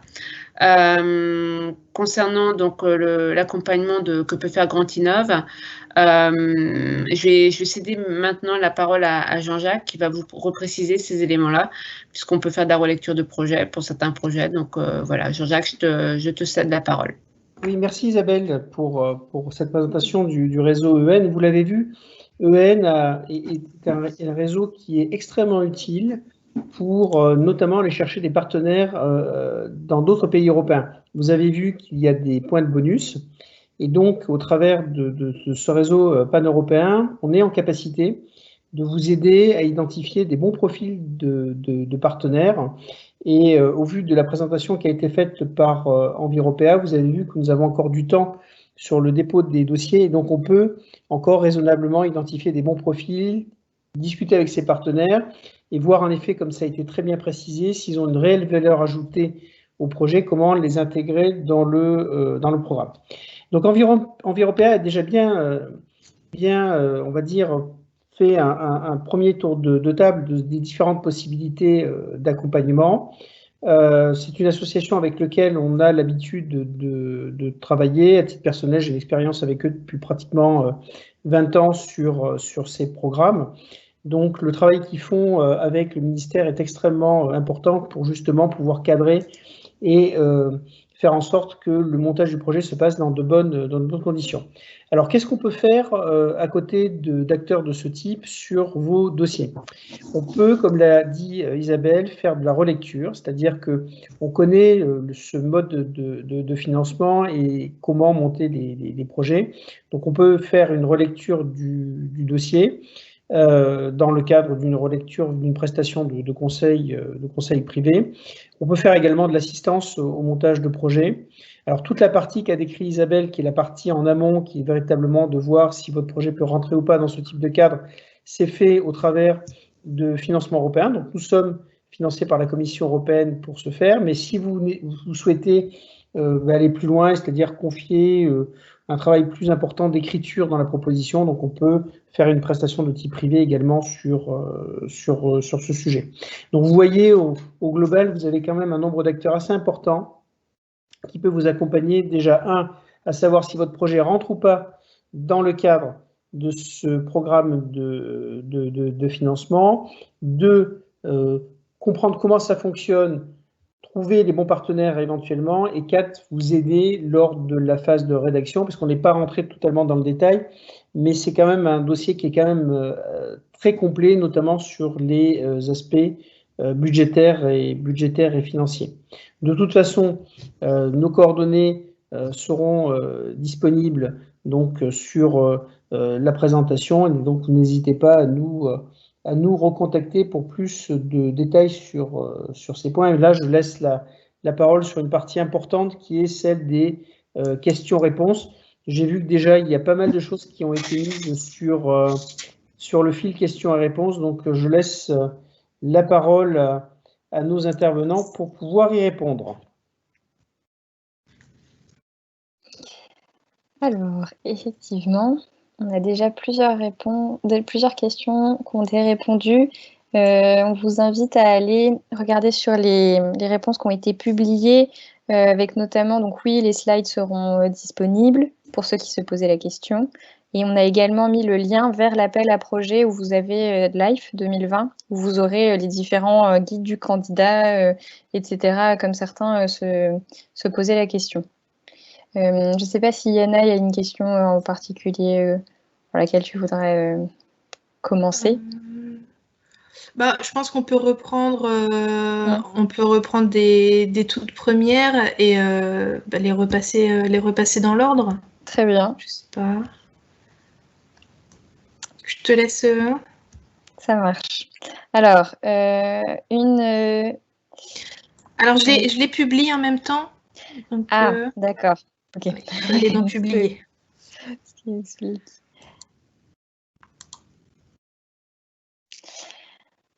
Donc, est-ce que sur la notion de reproductibilité et de transférabilité, est-ce que ça signifie que votre innovation sera complètement libre de droit et que vous ne pouvez pas déposer de brevet? Non, vous pouvez déposer un brevet. Évidemment, la commission sur un volet, notamment comme le volet ressources, qui s'adresse quand même beaucoup au secteur privé, même si n'importe quelle structure est éligible.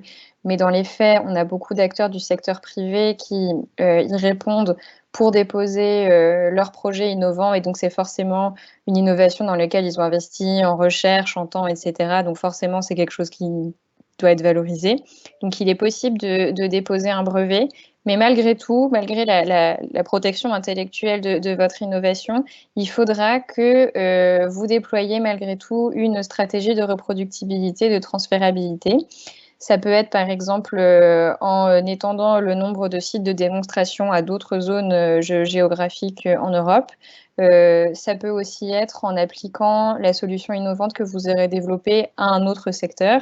Par exemple, si vous agissiez dans le traitement des eaux usées en zone rurale, peut-être passer dans une zone urbaine densément peuplée. Je donne un exemple un peu au hasard, mais c'est pour vous donner l'idée. Il faut malgré tout que vous puissiez déployer cette stratégie. Je ne sais pas si Yana, tu veux ajouter quelque chose sur cette notion qui est souvent difficile à appréhender. Alors, le déploiement, il peut se faire au sein de votre entreprise si vous avez plusieurs branches aussi. C'est quelque chose qui se fait. La commission, elle comprend que pour tout ce qui est projet ressources, donc industriel, donc avec question forcément de concurrence, tout ce qui est reproductibilité et transférabilité soit un peu aménagé. Donc ça, il n'y a pas de souci, elle le prend en compte. Comme l'a dit Anne, il faudra juste trouver un moyen, mais il n'y a pas de moyen obligatoire. Ce sera à vous d'en mettre en avant pour montrer à la commission que d'accord, elle finance votre innovation, mais que ça va avoir un intérêt pour elle aussi et pas uniquement pour votre entreprise. C'est-à-dire qu'il va vraiment falloir pouvoir dire oui, on finance cette innovation, mais ensuite elle va être déployée de telle ou telle manière. Ça ce sera à vous de faire une proposition. Voilà, donc on espère que ça répond à cette interrogation. Il y a également une question en lien avec le Green Deal européen. Donc le Green Deal, ce programme de travail et cette nouvelle stratégie de l'Union européenne est surtout une déclaration pour le moment politique qui va être déclinée dans les différents programmes politiques, directives de l'Union européenne. Forcément, le programme LIFE, qui a toujours été un programme de financement de projets environnementaux, il s'inscrit dans les objectifs du Green Deal. Après, pour le moment, on n'a pas de particularité en lien avec ça. Forcément, en termes d'alignement avec les politiques de l'Union européenne et les textes un peu clés, les références à la communication du Green Deal ou ce genre de choses, ce sera pertinent. Maintenant, autre que ce lien, disons, stratégique avec la politique de l'Union européenne, il n'y en a pas plus que ça, entre guillemets. Oui, peut-être juste un point à rajouter, je suis tout à fait d'accord avec vous. Le Green Deal va se décliner également sous forme de financement, puisque la Commission européenne va amender le programme de travail, donc du grand programme de soutien à la recherche et l'innovation qui s'appelle Horizon 2020 en septembre. Et donc, très probablement, on aura des appels à projets qui vont être publiés sur à peu près une vingtaine de sujets avec des dépôts qui se feront très probablement en janvier 2021. Et on parle d'un budget au niveau européen de 1 milliard d'euros qui serait mis sur la table. il faut savoir, et vous avez très bien décrit, le programme plutôt LIFE est un programme qui a été créé dans les années 90. Donc on peut dire que la Commission européenne s'est préoccupée depuis plus de 30 ans de questions liées justement aux écotechnologies. Donc elle faisait déjà du Green Deal sans que peut-être le mot soit apparu. Donc c'est un type de programme qui est extrêmement complémentaire à ce qu'on voit apparaître sur les autres outils de financement. Donc le lien, il se fait dans le cadre de politique générale, ça a été très bien dit, mais c'est un outil financier qui est beaucoup plus ancien que les appels à projets spécifiques Green Deal qui vont être lancés. Oui, effectivement, sur le programme Horizon 2020, en revanche, on attend vraiment des appels dédiés avec un budget particulier mis à disposition. Sur le programme LIFE, il n'y aura pas forcément d'enveloppe de 1 milliard, malheureusement, mise à disposition. Oui. Non, tout au plus, il y a eu quelques modifications dans ce programme climat de cette année avec une mise en avant justement de ce Green Deal, le fait de devoir le mentionner. On disait que les projets devaient expliquer en quoi ils s'inscrivaient dans les politiques de l'Union européenne. Là, typiquement, si vous êtes un projet climat, il va falloir mentionner le Green Deal et mentionner le type de priorité dans lequel vous rentrez, mais à part voilà, un petit ajout d'une ligne ou deux en disant mon projet répond à tel ou tel objectif, ça va pas changer grand-chose pour LIFE. Voilà. Ensuite, on a un commentaire d'une personne qui était effectivement du syndicat de Besançon et qui nous signale une petite erreur dans notre présentation. On corrigera ça dans la présentation qui sera mise en ligne. Ça devait être, c'est issu de la database des projets LIFE, donc il faudra qu'on... Oui, alors je pense que j'ai fait une faute de frappe et que j'ai tapé sur le 9 au lieu du 6. Ça doit être... Voilà, désolée. Donc le projet n'a pas duré 7 ans, mais... du coup, mais 3 ou 4. 4, 5. Voilà, désolée pour... Alors, sur l'accessibilité des documents qui présenteraient les différentes priorités, donc on a mis le lien dans les questions qui étaient publiées vers les différents packs. Et en fait, dans le guide du candidat, donc il y en a un par volet, comme vous l'a expliqué Yana, il y en a un pour climat, un pour ressources, un pour nature, et un aussi pour les projets gouvernance, information, environnement et climat. Et dans chacun de ces guides, les différentes priorités sont décrites en reprenant en fait ce qui est écrit dans le programme de travail 2018-2020. Donc vous aurez accès via ce lien à ces informations. Est-ce que je poursuis Yana et tu me dis si tu veux compléter si okay. Ça te convient. Est-ce que le projet peut commencer avant la signature du contrat de subvention? Donc malheureusement non. Effectivement, c'était un point dont on a parlé sur l'éligibilité des dépenses. Là, votre projet ne pourra pas démarrer avant la signature du contrat de subvention. Et en règle générale, même votre contrat de subvention précise une date précise de démarrage. Donc pour les projets ressources, par exemple, ce sera septembre 2021.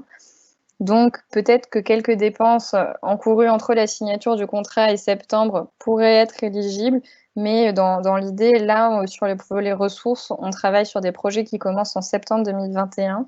Et climat, Yana, je parle sous ton contrôle, mais les projets démarrent en juillet 2021, si je ne m'abuse, ou peut-être un petit peu plus tôt. Mais...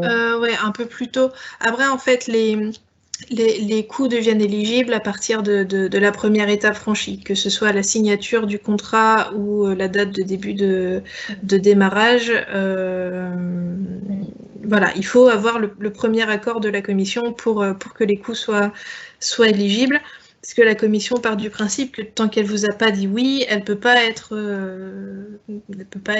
tenue non plus responsable des dépenses que vous auriez encourues avant qu'elle donne son accord au projet. Donc voilà, si vous avez commencé, si vous avez débuté des dépenses ou même engagé des dépenses avant l'une de ces deux dates, la commission vous dira qu'elles ne sont pas éligibles et les coûts seront déduits du budget total du projet. Voilà, donc une chose à avoir en tête quand même au moment où vous concevez le projet et votre budget pour savoir si les dépenses que vous souhaitez soumettre au programme sont effectivement éligibles. C'est très important. On a ensuite une question sur le taux de cofinancement. Donc, sur le volet ressources, donc on est effectivement sur 55%.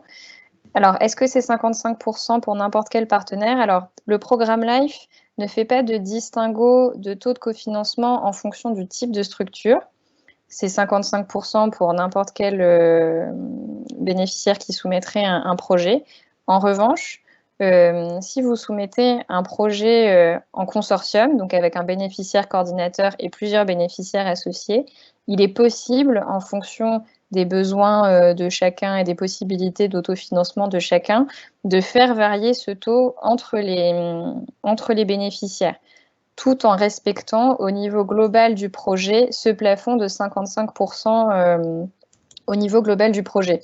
Mais si certains, par exemple, si vous êtes en partenariat avec donc des partenaires académiques, dans cet exemple, qui auraient peut-être besoin d'un taux de cofinancement plus élevé, c'est possible. Vous pouvez faire varier ce taux de cofinancement en fonction des partenaires, mais par contre, ça devra forcément être compensé sur un autre partenaire pour qu'à la fin, ce taux de 55% ne soit pas dépassé. Yana, encore une fois, tu me dis s'il y a quelque chose à... Non, c'est ça. Ok. Oui, d'ailleurs, cette question de répartition des financements, vous devrez le régler via un accord de partenariat à signer tous ensemble, mais qui n'est pas, pour le coup, qui n'est pas à joindre à la proposition. Dans certains programmes, c'est le cas. Là, l'accord de partenariat, il peut être rédigé, signé une fois que vous avez la réponse de la commission. Mais cette question des pourcentages et de la répartition doit quand même être réglée au moment de la proposition parce que vous allez devoir joindre un budget détaillé, voire très détaillé au moment de la proposition complète, où vous expliquez un petit peu, voilà, quel partenaire va obtenir quel pourcentage, pour que la commission puisse s'assurer que chaque partenaire ait au moins une contribution minimum au projet. C'est-à-dire qu'aucun partenaire ne peut avoir une contribution de 0% et recevoir 100% de ses coûts de la part de la commission. Il faut au moins, au minimum, 3, 4, 5% de contribution pour que la commission estime que le partenaire est bien impliqué dans le projet. Oui, tout à fait. Ça, c'est peut-être une notion sur laquelle on n'a pas trop insisté pendant la présentation, mais oui, chaque bénéficiaire doit contribuer financièrement au projet. Ensuite, on a une question sur la charge que doit représenter un chef de projet LIFE. Ce qui est conseillé, sauf erreur, c'est vraiment de consacrer un ETP à temps plein sur le projet, parce que la charge administrative de gestion du reporting, etc., est tout de même assez lourde. Et du point de vue de la Commission européenne, en fait, le budget que vous allez soumettre va vraiment être très détaillé. Vous allez vraiment devoir rentrer dans les détails de à combien les personnes qui seront assignées au projet travailleront. Et du point de vue de la Commission, un projet qui n'a pas un chef de projet à temps plein, c'est plus ou moins un signe de fragilité. Donc, on conseille vraiment un chef de projet à temps plein. Même pour vous, après, derrière, dans la gestion du projet. Donc, on a mentionné ça, le fait que le programme LIFE, comme beaucoup de projets européens, mais tout de même, le programme LIFE, ça nécessite beaucoup de gestion, beaucoup de temps de reporting, de suivi des indicateurs, etc. Mais tout de même, la bonne nouvelle, entre guillemets, c'est que ce sont des coûts qui sont complètement éligibles au programme LIFE, les coûts de ressources humaines. Donc, il ne faut pas hésiter à justement bien évaluer le temps qui sera nécessaire pour vous, et de le budgéter vraiment de façon réaliste dans le projet, parce que c'est des coûts qui sont complètement éligibles.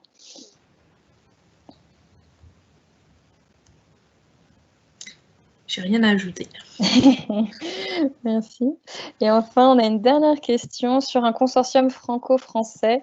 Est-ce que le dossier et le reporting seront en anglais? Alors, sur la langue, c'est vrai qu'on ne l'a peut-être pas mentionné. Déjà, au niveau du dépôt des propositions, si vous soumettez en 2 étapes dans le volet ressources, donc d'abord une note de concept puis une proposition complète, la note de concept, qui est un document d'une dizaine de pages qui doit être soumise mi-juillet, la note de concept doit être rédigée en anglais. Ça, c'est obligatoire. Et ensuite, pour la proposition complète, donc en octobre pour climat et en février 2021 pour ressources, vous pouvez la rédiger en français. si vous le souhaitez, même si le résumé qui est issu de la concept note, lui, sera toujours en anglais. Il y aura quand même toujours une petite partie en anglais.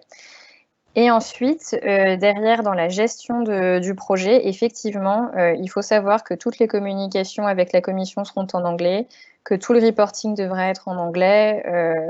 Voilà, ça c'est vrai que c'est quelque chose à garder en tête, c'est que l'anglais est la langue de travail de la commission, et donc par conséquent, voilà, derrière, la gestion du projet sera majoritairement en anglais.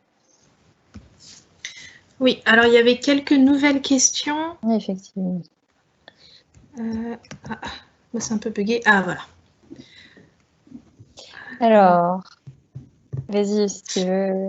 Oui, le taux des frais généraux, c'est de 7% des coûts éligibles. C'est vous faites le calcul de votre budget et vous prenez 7% de frais généraux ou de coûts indirects, c'est la même chose, qui là ne sont pas justifiés et qui du coup ne sont pas déclarés dans les coûts de personnel ou autres.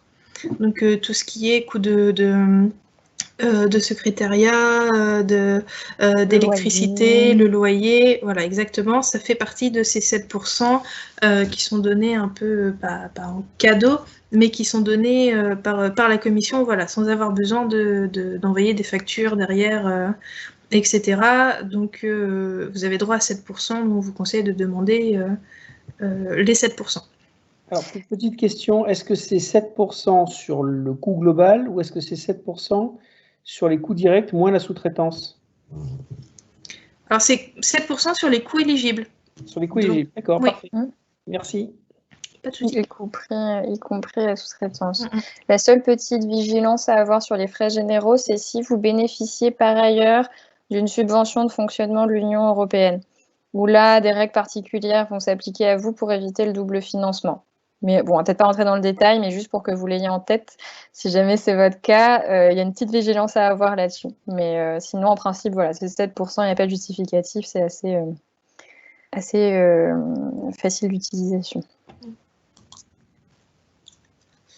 Alors, sur la transnationalité, on a déjà répondu. Y a-t-il des nouveautés prévues dans le nouveau programme LIFE 2021-2027 ? Oui, pas mal. Alors après, toutes ne sont pas encore officielles et c'est encore en discussion, donc on peut vous donner quelques aperçus de ce qui est en train d'être discuté. Il va y avoir une augmentation du budget.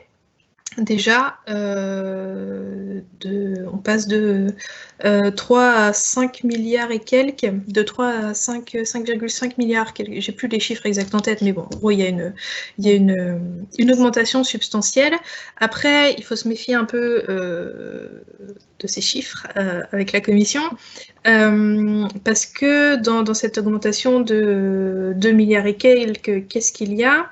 Il y a d'abord l'inclusion du programme BestRUP, qui est un programme spécifique sur les régions ultrapériphériques de l'Union européenne, qui finançait des petits projets de 50 000, 100 000, 400 000 euros maximum. Dans ces régions, sur tout ce qui est inventaire et protection de la biodiversité. Donc BestRUP est devenu Best for Life, donc ce programme a été inclus dans le programme LIFE. Donc, si vous vous situez dans les régions ultra-périphériques, vous pouvez en profiter. 2021-2027, va y avoir aussi, pour rester dans les régions hors Union européenne continentale, une inclusion beaucoup plus facile des PTOM, l'éligibilité des coûts, parce que jusqu'ici, il y avait un article qui les rendait éligibles si justifié dans le programme LIFE, mais qui n'était jamais accepté par la commission. Là, ça fait quelques années que les PTOM et les RUP sont un peu montés au créneau, discuté un petit peu avec la commission. Apparemment, ça a porté ses fruits. Donc, les PTOM devraient normalement devenir des territoires dont les acteurs seraient éligibles au programme LIFE. Et pour revenir un peu sur l'Union européenne continentale, le programme LIFE va effectivement être modifié, c'est-à-dire qu'on aura toujours le sous-programme environnement avec le volet ressources et le volet nature et biodiversité. Ça ne change pas, à part quelques... ressources, le nom va changer, ça va devenir qualité de vie, quelque chose comme ça, mais bon...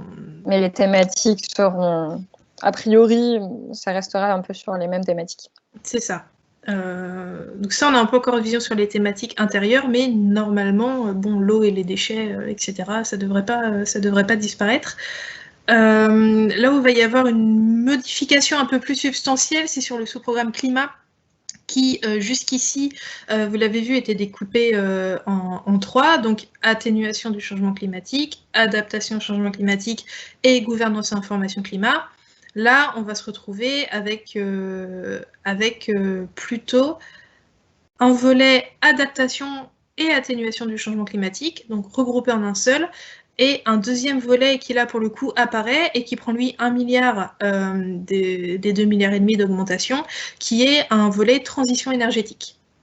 Donc voilà, on a un volet vraiment spécifique dédié uniquement à cette question de transition énergétique, qui prend déjà à lui seul, qui insuffle 1 milliard de plus pour les 7 ans, parce qu'on parle toujours en règlement de 7 ans, dans le programme LIFE. Donc voilà en gros pour les grandes modifications. Alors il y aura la suppression apparemment de la règle des 102%, mais ça on va peut-être pas, pas partir là-dessus. Mais il y aura peut-être effectivement des simplifications a priori dans la gestion administrative et dans la construction des projets, ce qui est plutôt une bonne nouvelle. Et on a une dernière question. Est-ce que les coûts marketing des commerciaux sont éligibles ? Alors, il faudrait voir exactement quels sont les coûts derrière, mais dans l'idée, l'élaboration d'un business plan ou ce genre de coûts sont éligibles. Ça fait partie de la stratégie de durabilité de votre projet.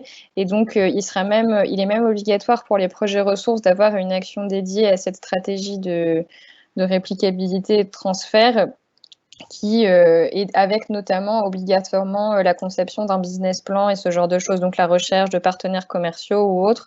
Le temps consacré à ces activités-là, ce sera éligible, oui. En effet.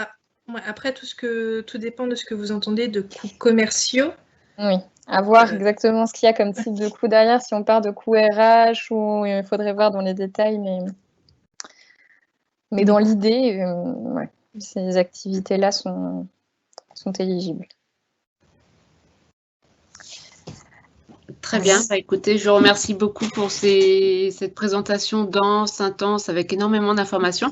Yana, je vais juste vous demander, comme c'est vous qui avez partagé votre écran, de passer à la slide suivante avec les coordonnées des personnes du réseau Entreprises Europe, donc à savoir moi-même et Jean-Jacques pour le Grand Est et Laurent Vol et Anne-Marie Vieux donc pour la Bourgogne-Franche-Comté. Donc on voulait vraiment tous vous remercier pour votre participation active et à ce webinaire. Nous restons bien évidemment à votre écoute pour toutes les questions et je pense que Yana et Anne se feront un plaisir donc de pouvoir également vous donner des explications sur des points plus précis, sachant qu'au niveau du réseau Entreprises Europe, on est bien évidemment là pour vous accompagner et répondre également à vos différentes questions par rapport à des recherches de partenaires ou du montage de dossiers, etc. Donc je ne sais pas si Jean-Jacques, tu as quelque chose à rajouter, Anne et Yana également, mais pour ma part, en tout cas, je voulais vous remercier tous. Pareil, je voulais vous remercier pour votre participation et puis au plaisir de continuer des échanges et sur de beaux projets qui seront soumis cette année. Voilà, à bientôt. Merci à tous et n'hésitez pas à nous contacter. Si besoin, oui, merci beaucoup à vous aussi pour nous avoir invités pour ce webinaire et merci aux participants pour leurs questions et peut-être à bientôt.